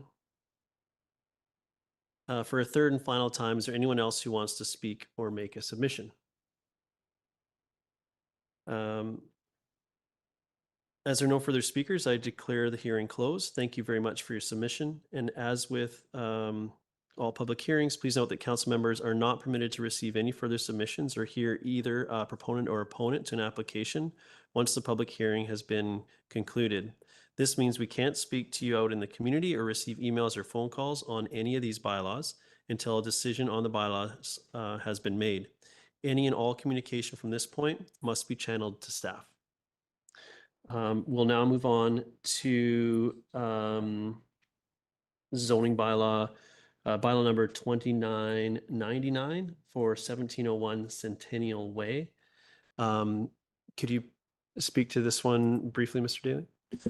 This one proposes to add a density bonus to the subject zoning that would increase the density if a public park and amenity space was dedicated to the district. Okay, thank you. Is there anyone that wishes to speak or make a submission on this bylaw? I have no hands here in council chambers, so I'll go online and see if there's anyone that wishes to make a submission online. No speakers online. I'll pardon me?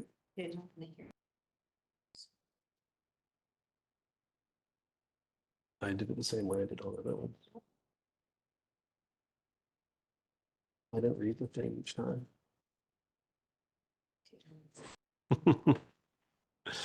I'm opening hearing up. As there are no hands, I'll ask 3 times if there's anyone who wishes to speak before we can close the public hearing. For the first time, is there anyone else who wants to speak or make a submission? For a second time, is there anyone else who wants to speak or make a submission?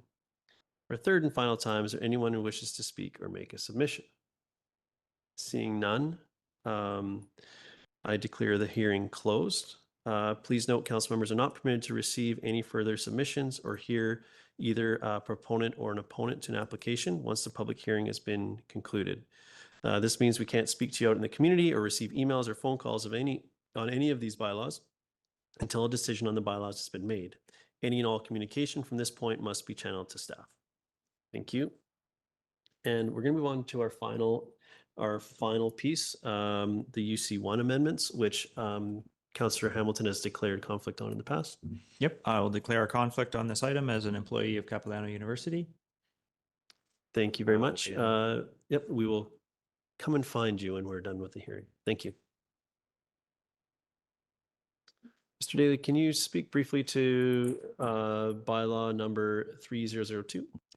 This proposes to add conditions of use associated with short-term rental and tourist accommodation to clarify that can only occur outside of the normal school year.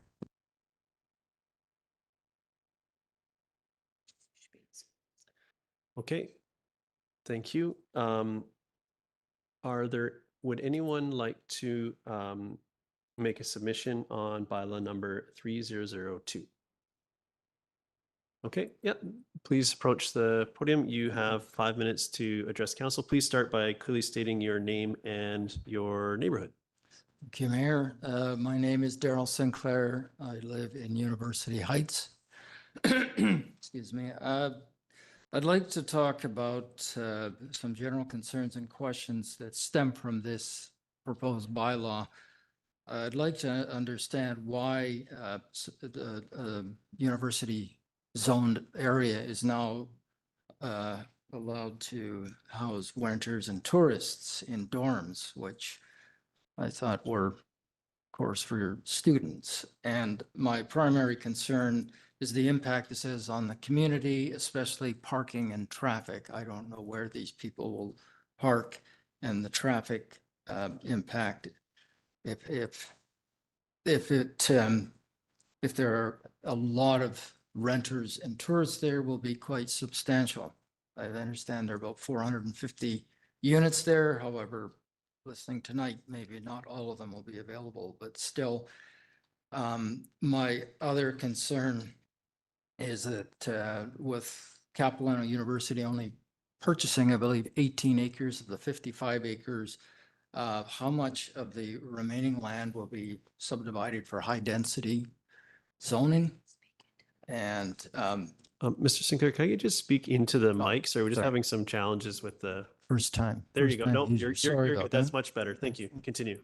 As I said, I'm concerned over further subdivision of the university zoned land for high density development. We're also concerned about who will enforce this 4-month limitation on accommodation in the dorms. My main concern, as I said, was traffic.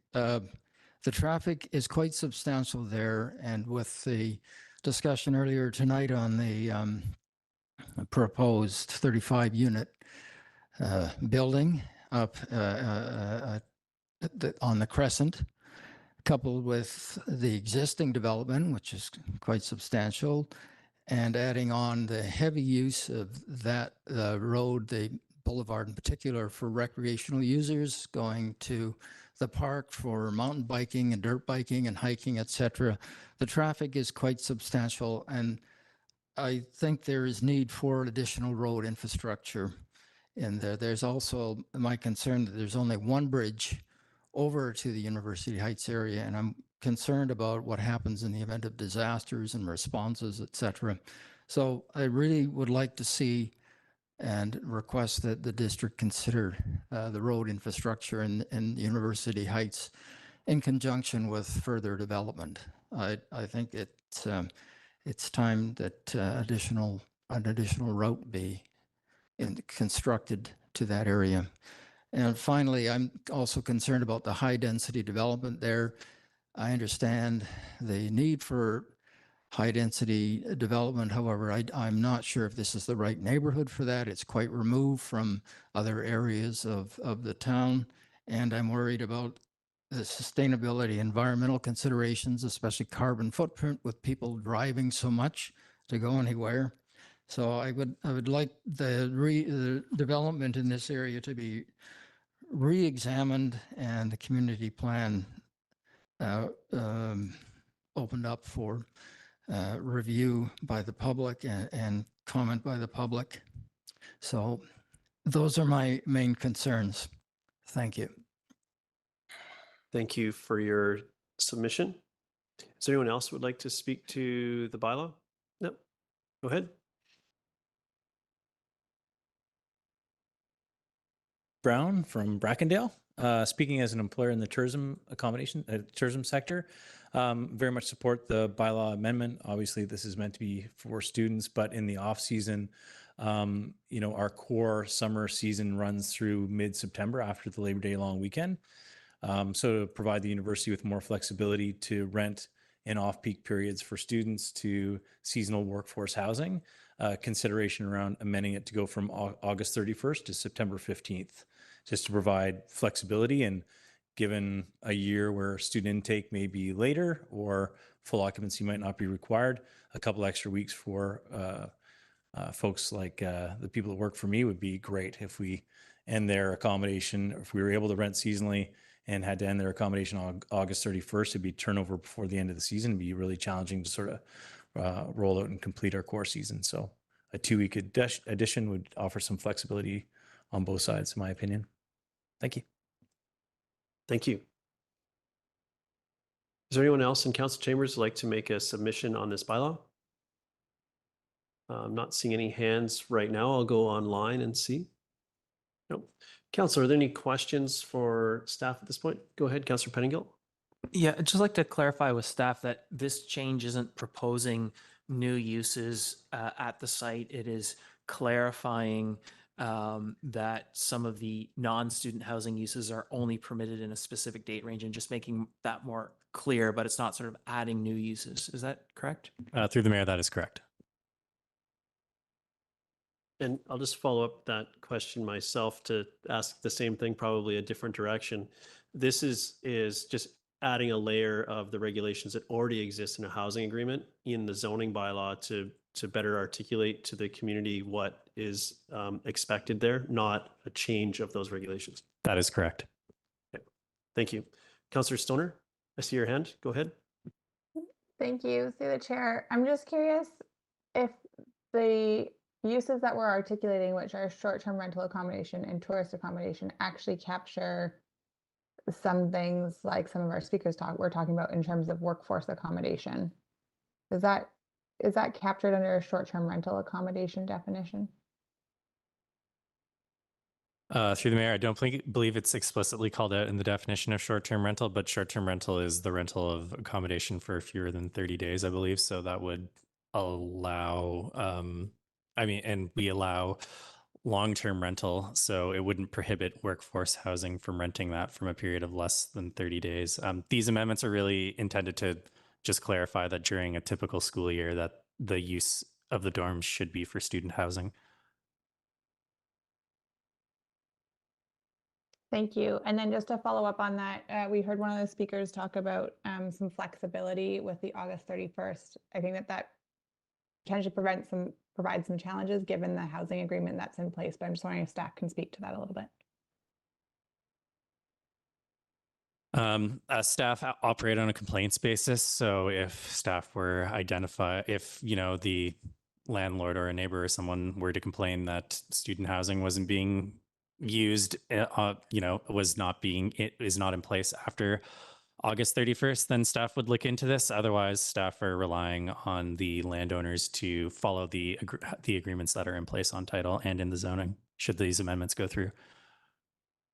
And sorry, let me clarify my question. If we were to change the dates in the proposed bylaw, it would be out of sync with the housing agreement. Does that cause challenges? Yes, that is correct. However, there are only housing agreements on 2 of the buildings that currently exist.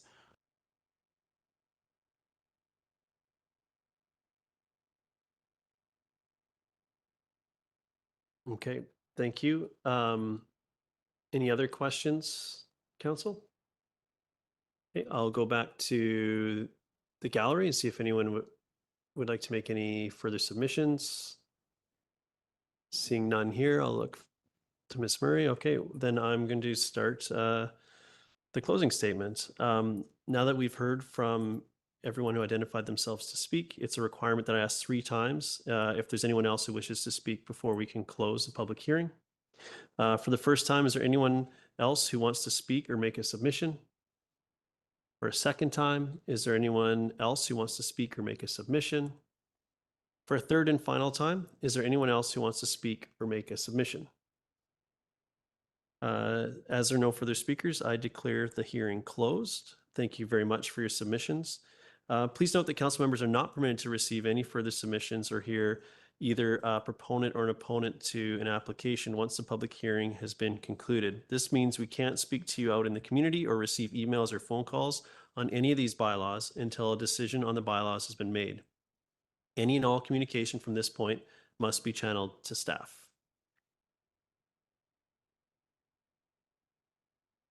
Oh, yep. I'm going to call a brief recess before we consider any readings on this, at which time we'll have Councillor Hamilton rejoin us as well. So we'll call a recess and we'll come back at 5 after. Thank you.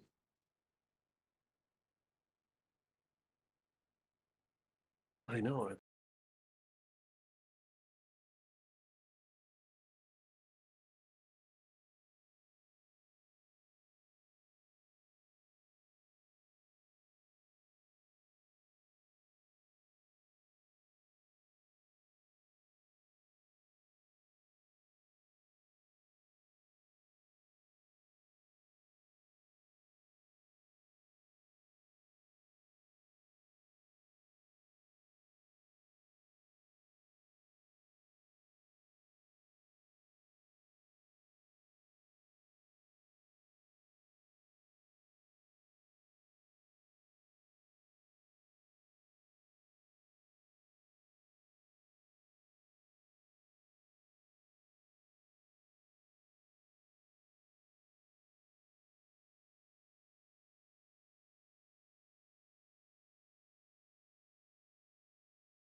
Thank you. Welcome back to the special business meeting for Tuesday, September 12th, 2023.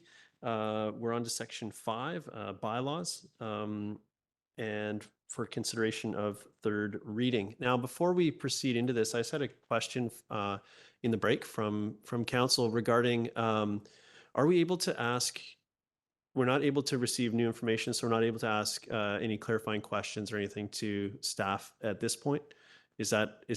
That's my understanding. Is that correct? Thank you, Mayor Herford. That's correct. The question should have been asked while the bylaws were in the hearing stage, because there's a risk of new information being presented. If the clarification results in an answer that wasn't spoken about during the hearing, that's new information, the public should have had the right to make further submission. Okay, thank you. Just wanted that clarity before we started this this process. But I'll, Mr. Daly, to you, I suppose, with that in mind, I'm assuming there's no presentation. We just saw it, so. That's correct. Staff recommend a third reading of each of the bylaws that were presented this evening, so I will pass it back to council. Thank you. So council, I'll go through these. We've heard the staff recommendation on these, and we've been through the public hearing, including the written submissions. And these do need to be considered one at a time. So I'll start with consideration of bylaw number 2980, which relates to the properties of 39773 and 39775 Government Road. Councillor Hamilton is moving that. Is there a seconder? Councillor Stoner seconds. Thank you. Any comments? Councillor Hamilton, followed by Councillor French.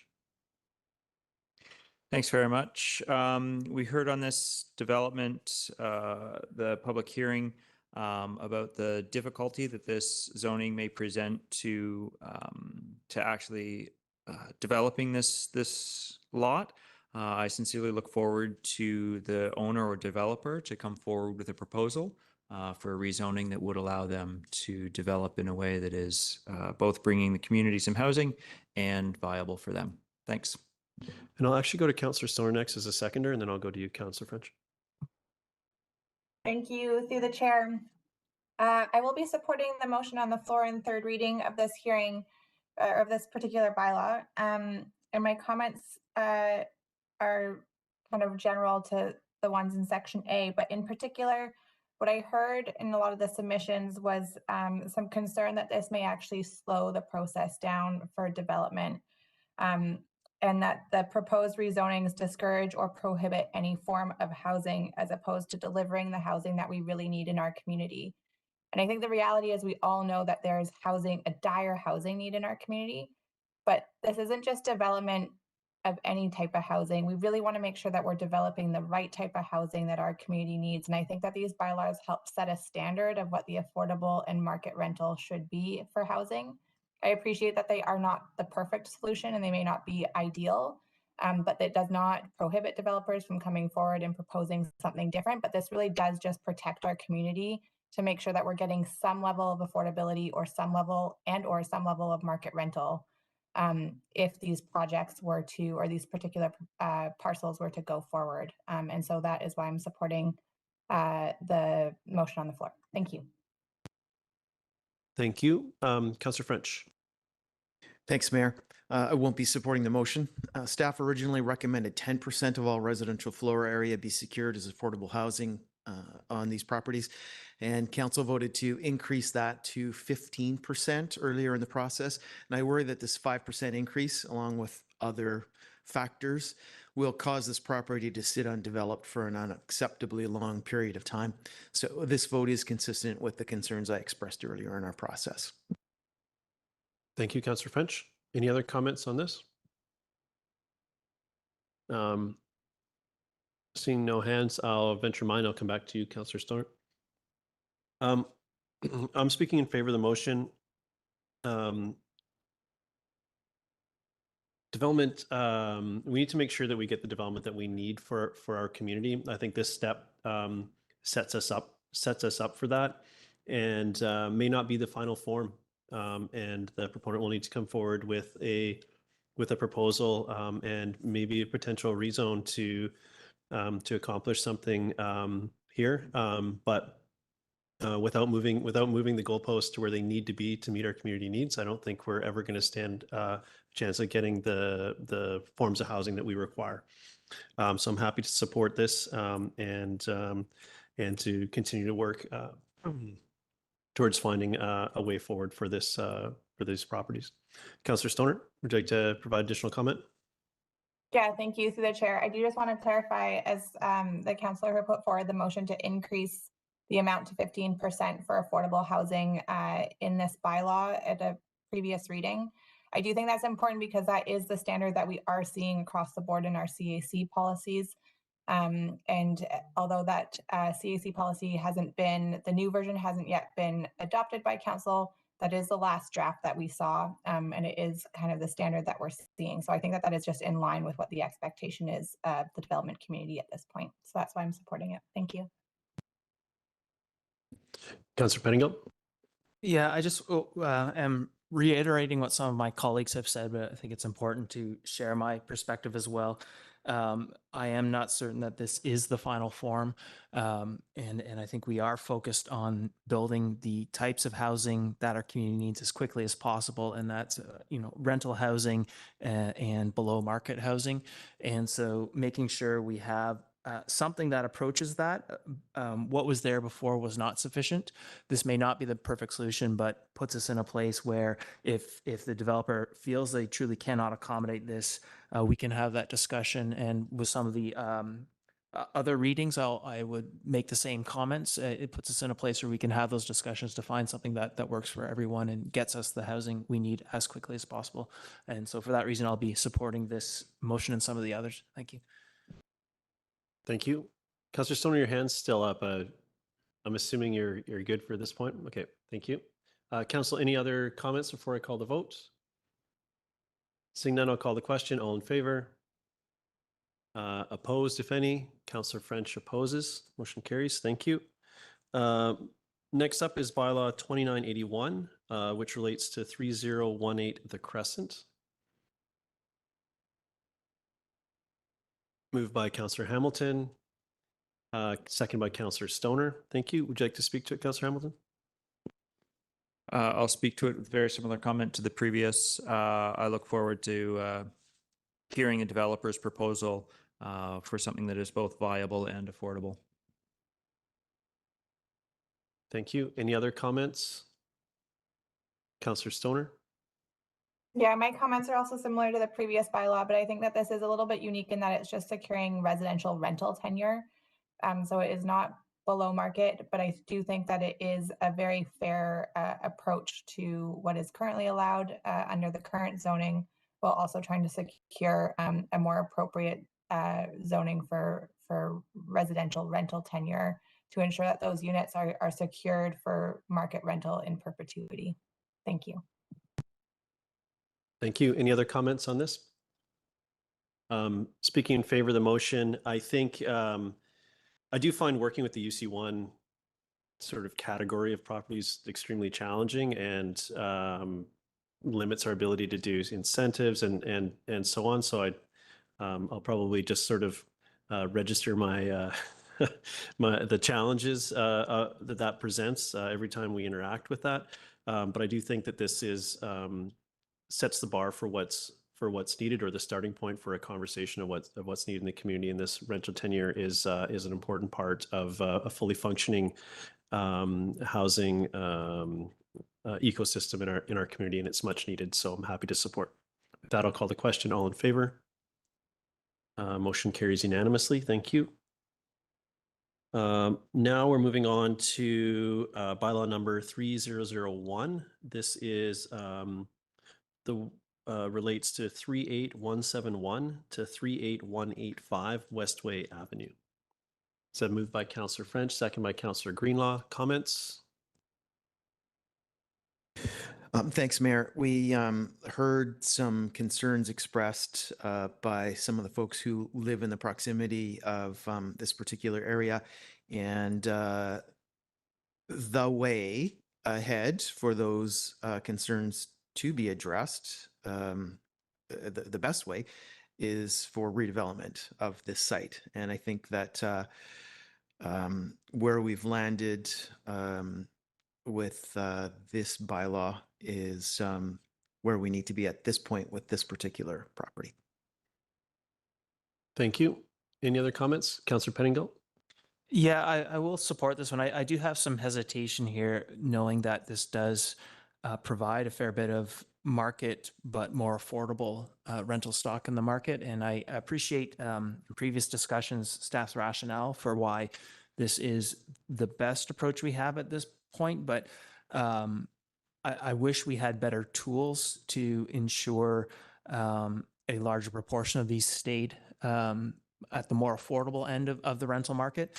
And I think maybe our option at this point is to look at lobbying provincially for more tools to ensure that kind of thing. And just that is my apprehension with this particular one, is my concern that the proportion of these that would be affordable to the degree they are now in the future, and the redevelopment, there is probably going to have to be some higher rents. And so yeah, I think all things considered, I will support this, but I do have some reservations.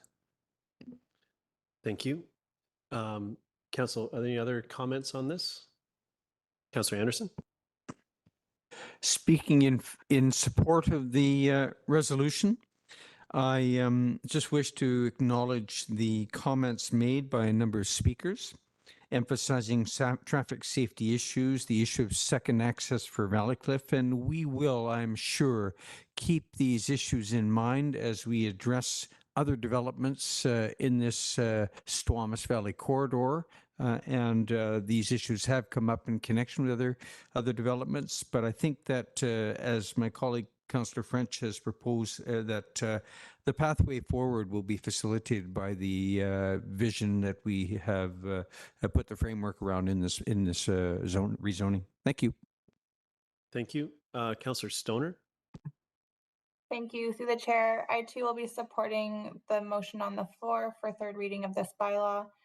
I hear my council colleagues' concerns around potential redevelopment of this site and what that might mean for affordability to the folks who are currently living there. And I share those concerns, but they are really difficult ones to address. And I think that in order to cover the cost that would potentially result in folks being able to move back in at similar rents would require a significant amount of density bonusing that we don't currently have, and would be a more expansive rezoning process than what we are proposing here. So I think that this is a good middle ground that will get us to something, hopefully enabling some level of affordability if this property ever does redevelop. I do want to just comment on the feedback that we heard from the community, especially with regards to traffic down Westway, in particular, speeding concerns and traffic calming. We've heard this loud and clear, both from residents along Westway and in Valleycliff, but also more broadly in our community. And in this morning's committee of the whole, we did do a bike tour of some of our active transportation networks, and we got some updates from our staff around a broader speed reduction program that they're doing some study into for the district more broadly, because we do know that speeding is an issue, as well as they're starting a study specifically for Westway and Valleycliff. So I do think that those issues will be addressed in a more holistic way than this individual parcel. Thank you. Thank you. Any other comments on this? I'm speaking in support of the motion. I think I was really thankful for the submissions we heard today from the neighbors. They know the area better than any of us sitting here.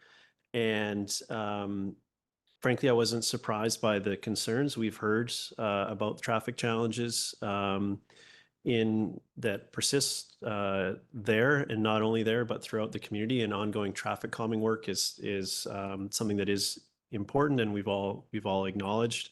I do think that some of the concerns specifically around where the entrances and exits are and how that works with traffic flow would be addressed during the redevelopment proposal. And as those buildings, we heard that construction happened in the 1960s, and the planning and traffic considerations were viewed through that lens at that time. So there are different standards now, and they would be applied going forward. And I know that those challenges can be positively affected through the potential redevelopment of this parcel. But outside of this, we have work to do around traffic calming and general road safety, and that work needs to continue regardless of the timeline of any redevelopment of any parcel, including this one. So, but I'll call the question. All in favor? Any opposed? Motion carries unanimously. Thank you. We're moving on now to the bylaw number 2983. This relates to 1901 Maple Drive and 40782 Perth Drive. Moved by Councillor Greenlaw. I'll second that one. Would you like to speak to it? Yeah, I'd like to echo some of the concerns around, in particular, the 1901 Maple Drive property. I'm quite familiar with that property. It is a very environmentally sensitive and very special place. So, to minimize the development impact on that, I think is in the best interest of our community. Thank you. Any other comments on these two? Go ahead, Councillor Anderson. With respect to 1901 Maple Drive, about 20% of the coho spawning in the Little Squamish drainage are spawning on this property in a small tributary. It's quite remarkable. But as we've heard from some of the speakers tonight, they are all observing this, and it's been a issue of concern relative to the previous development. It is also a wildlife corridor. This is a ravine that comes down from the plateau above. I am quite skeptical that a triplex or a fourplex is appropriate here. However, I think that we have a provision for riparian area setbacks and for environmental review for this site, and I'm very glad to see that the tributary that I refer to is well identified in our district GIS mapping that will be utilized by our planning staff as they review proposals that come for this site. Speaking in favor, thank you. Thank you. Other comments? I'm speaking in favor of the motion. I think both of these properties we've heard throughout have had development proposals that just weren't that weren't feasible, and I think that this sets a realistic expectation for the property owners or any future property owners, as well as the community at large, as to what could be achieved on these properties, particularly the subdivision restriction, and any opportunity we have to provide clarity to property owners, the community should be taken. And I think this is a absolutely appropriate action at this point. So with that, I'll call the question. All in favor? Motion carries unanimously. Thank you. Moving on, we're on to bylaw 2976. These are the P2 amendments. Moved by Councillor French, second by Councillor Hamilton. Any comments? Thanks, Mayor. Of all of the third reading the tasks in front of us tonight, I think this one is the easiest to support. It seems to me to be a no-brainer to pave the way for some excellent future developments that will support the needs of our community. Thank you. Anyone else wish to speak to this one? Go ahead, Councillor Stoner. Yeah, I will just speak in favor. I think that this is a logical extension of the description of public service to allow both provincial and federal works to fall under that definition, as well as nonprofit or district-led or sorry, not just district-led, but affordable, 100% affordable housing. I think those are all things that we expect our governments to be providing for our community. And so I'm happy to support this and see it move forward. Thank you. Thank you.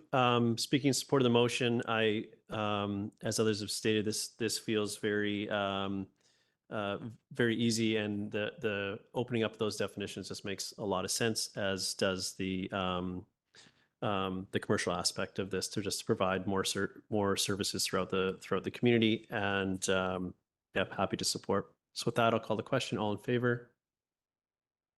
Any opposed? Motion carries unanimously. Thank you. Now we're moving on to Bylaw 2977, which relates to the Brackendale Art Gallery property. I'd like to move this one if there's a seconder. Seconded by Councillor Greenlaw. I'll speak to it briefly. This property, and by taking this action, is sort of legitimizing a long-standing piece of our community, and I'm really happy to see that we found a way through this for a very important cultural piece of our community. And Tor, who is the founder of this, I didn't live to see the day of the operations there being fully legitimized from a zoning perspective, and but I think this is absolutely an important part of our community. I'm happy to support this motion. Any other comments on this? I'll call the question. All in favor? Motion carries unanimously. Thank you. Now we're moving on to bylaw number 2978, which is for Unit B for 1005 Industrial Way. Is there a mover? Moved by Councillor Pettingill, second by Councillor Hamilton. Would you like to speak to it, Councillor Pettingill? Yeah, I think this makes sense. There are some, it sounds like some concerns about operational things at the site, but I do think it is up to the strata and the tenants there to work those things out. That's not something for our bylaw to manage, and I think but this makes sense. Thank you, Councillor French, then Hamilton. Thanks, Mayor. This one's a little bit tougher. There are issues at this property that I didn't know existed until tonight. And then having heard what the issues are and the nature of the challenges, I'm hoping that our friends and partners at the SPCA are hearing the concerns of their neighbors and do everything that they can to address those concerns within this property. And I won't allow those concerns to get in the way of me supporting what we're doing here, because I think that ultimately this serves our community well. Thank you. Thank you, Councillor Hamilton. Thanks very much. And this is one that when we first saw it seemed fairly obvious to me. And then as we heard the concerns of the neighbors, I recognized and realized some more complexity here. My largest concern was a concern raised by one of the neighbors about the noise in an industrial zone, potentially affecting the animals. I was happy to hear the SPCA does not have a concern about this. And so the remainder of the concerns I feel are effectively neighborly concerns, not zoning concerns. So I sincerely hope that the SPCA can work with their neighbors and have a functional strata there. Thanks very much. Thank you. Councillor Anderson, I have you next. Thank you. I will not be supporting third reading of this bylaw. In stating this position, I'm registering my concern that we are not addressing, to the extent we should, neighborhood interface issues in our business park. This is not an isolated instance or other similar kinds of neighborhood interface issues that are arising. And I think that secondly, we need to find solutions for operations such as the SPCA, but I'm not convinced that this is a good location for those operations. And so I simply wish to register those two concerns. We need to find land solutions for industry and for activities such as SPCA, and we need to be aware and mindful of the neighborhood interface issues that are causing issues for these businesses, in this case, two long-standing businesses. Thank you. Thank you. Any additional comments on this? Speaking in favor of the motion, I do hear the concerns of the neighbors, and it does feel to me that these are things that they should be able to work out. And frankly, with other neighbors of the same use, we have challenges of parking access and noise at different times and all the very, very similar issues. So nothing to me was enough to stop me supporting this moving this forward. And that's without layering on the important work the SPCA does in our community for our animal friends. So I'll be supporting the motion, and I hope that I trust that there's a way forward for the neighbors to figure out how to work together as effectively as possible. I'll call the question. All in favor? Opposed, if any? Councillor Anderson opposes. Motion carries. Thank you. Now we're moving on to bylaw 2979, which is 41668 and 41678 Finn Road. Moved by Councillor French, second by Councillor Hamilton. Would you like to speak to it, Councillor French? Yes, please. Thanks, Mayor. This one is the second easiest to support tonight.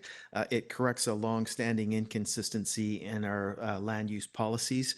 I think that this change is long overdue. That's my support. Thank you. Any other comments? I'll quickly speak in support of this.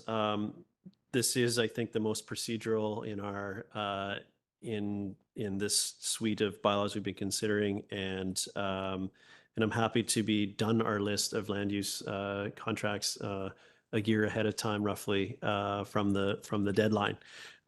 So thank you to staff for bringing it forward. I'm happy to support. I'll call the question. All in favor? Motion carries unanimously. Thank you. Now we're moving on to bylaw 2982, and this relates to 2595 Malcolm Road. I'm going to move this one, and Councillor Hamilton seconds. I'll speak to it briefly. This is something we dealt with first, partway through last term, and is quite challenging. I don't think the existing zoning was the right zoning for what was happening on site, and I'm happy to find a creative way forward for this business. We did hear some concerns from an adjacent property owner, and those concerns, again, we hear throughout the community around parking. I've been down there trying to go to the beautiful beach that's right there, or mountain biking from that starting point, or attending something at the golf course. There's all sorts of reasons to be down there, and it is quite challenging. But the use there essentially has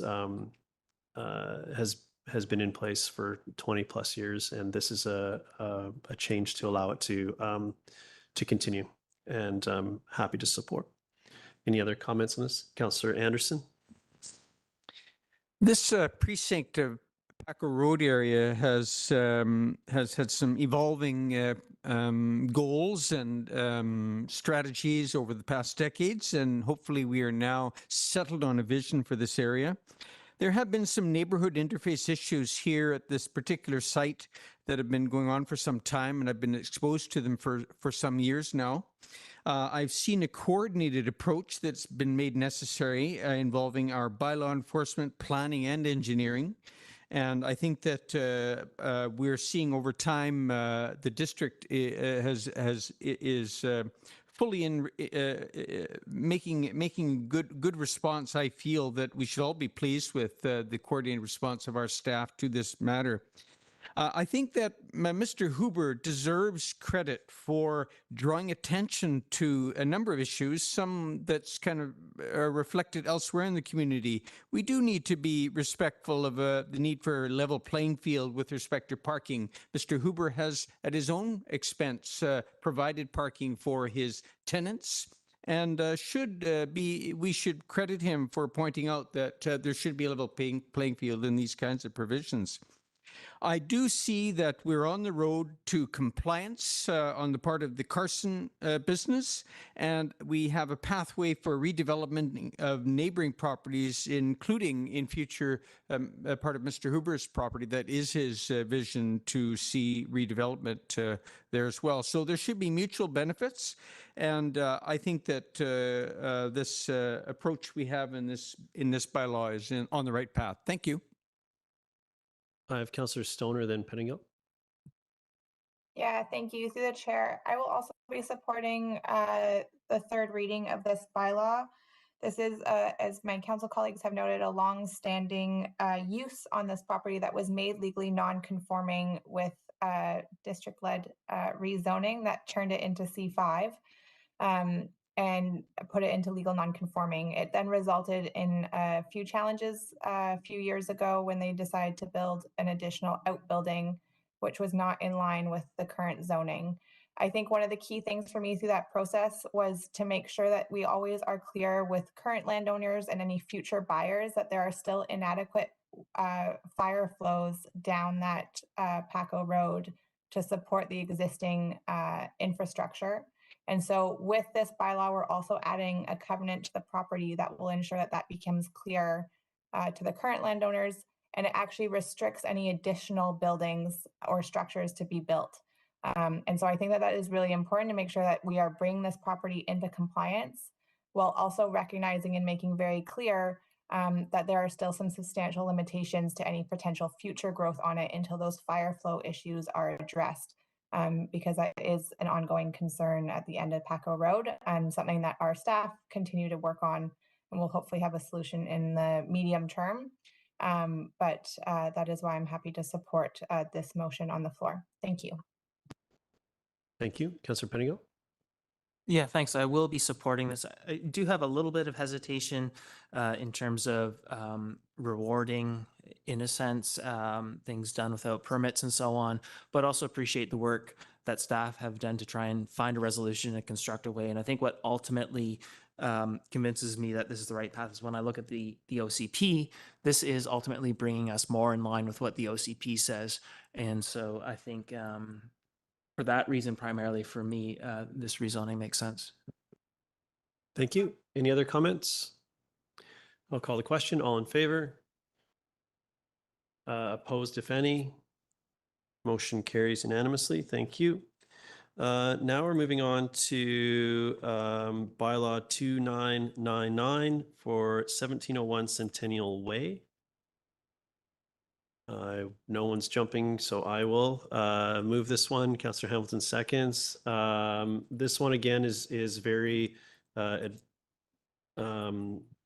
really just technical in nature and allows us to potentially take ownership of some parkland and just adjust things to facilitate that. So pretty easy to support from my perspective.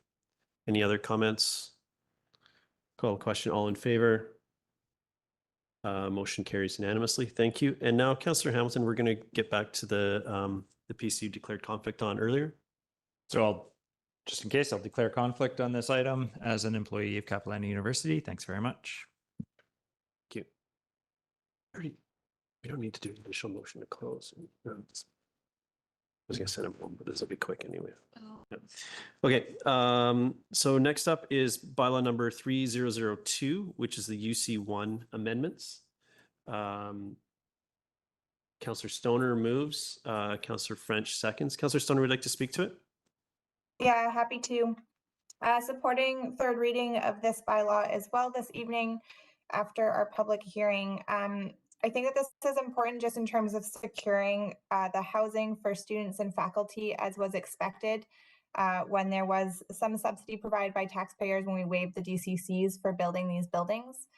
I do also appreciate the flexibility that it provides that is already existing in terms of providing alternate uses for student housing through the summer months where they are typically less utilized or underutilized, knowing that housing is such a critical issue, especially for our tourism sector and the opportunity that presents in order to actually house some of our workforce through the summer months. Appreciate the feedback that we received during the public hearing about potentially extending those dates. I think that in doing so in this bylaw, it puts it out of sync with the housing agreements that already exist for some of the buildings. And so that's my hesitation in doing it here. And there's also a lot of stuff that's happening up in the lands that we're speaking of, previously known as the Quest University lands. We may need to change the name of our sub-area plan now that a different university owns the majority of them. But I think that as the dust settles, this is really just something that's going to backstop the understanding of how those housing spaces can be used throughout the year.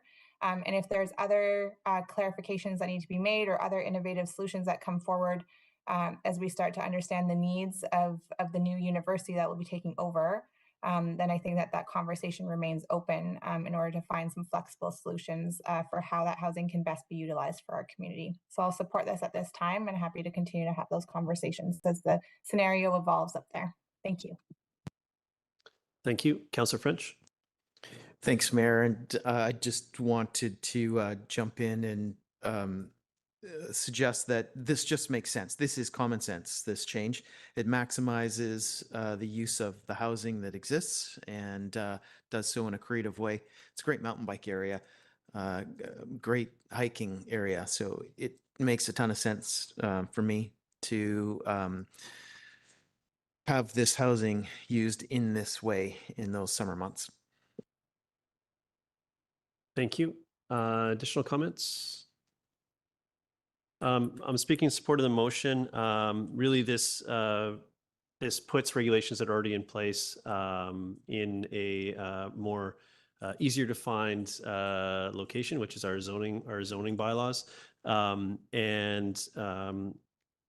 As the needs up there and of our community change and evolve, then I think I'm open to having those proposals brought forward to see if they should be adjusted at all. But this is really about alignment of capturing these restrictions in the appropriate place. So happy to support. And yeah, with no other comments, I'll call the question. All in favor? Motion carries unanimously. Do you mind getting Councillor Hamilton? Although I don't think we have much left here, but. We actually handled the motion to close a little bit earlier.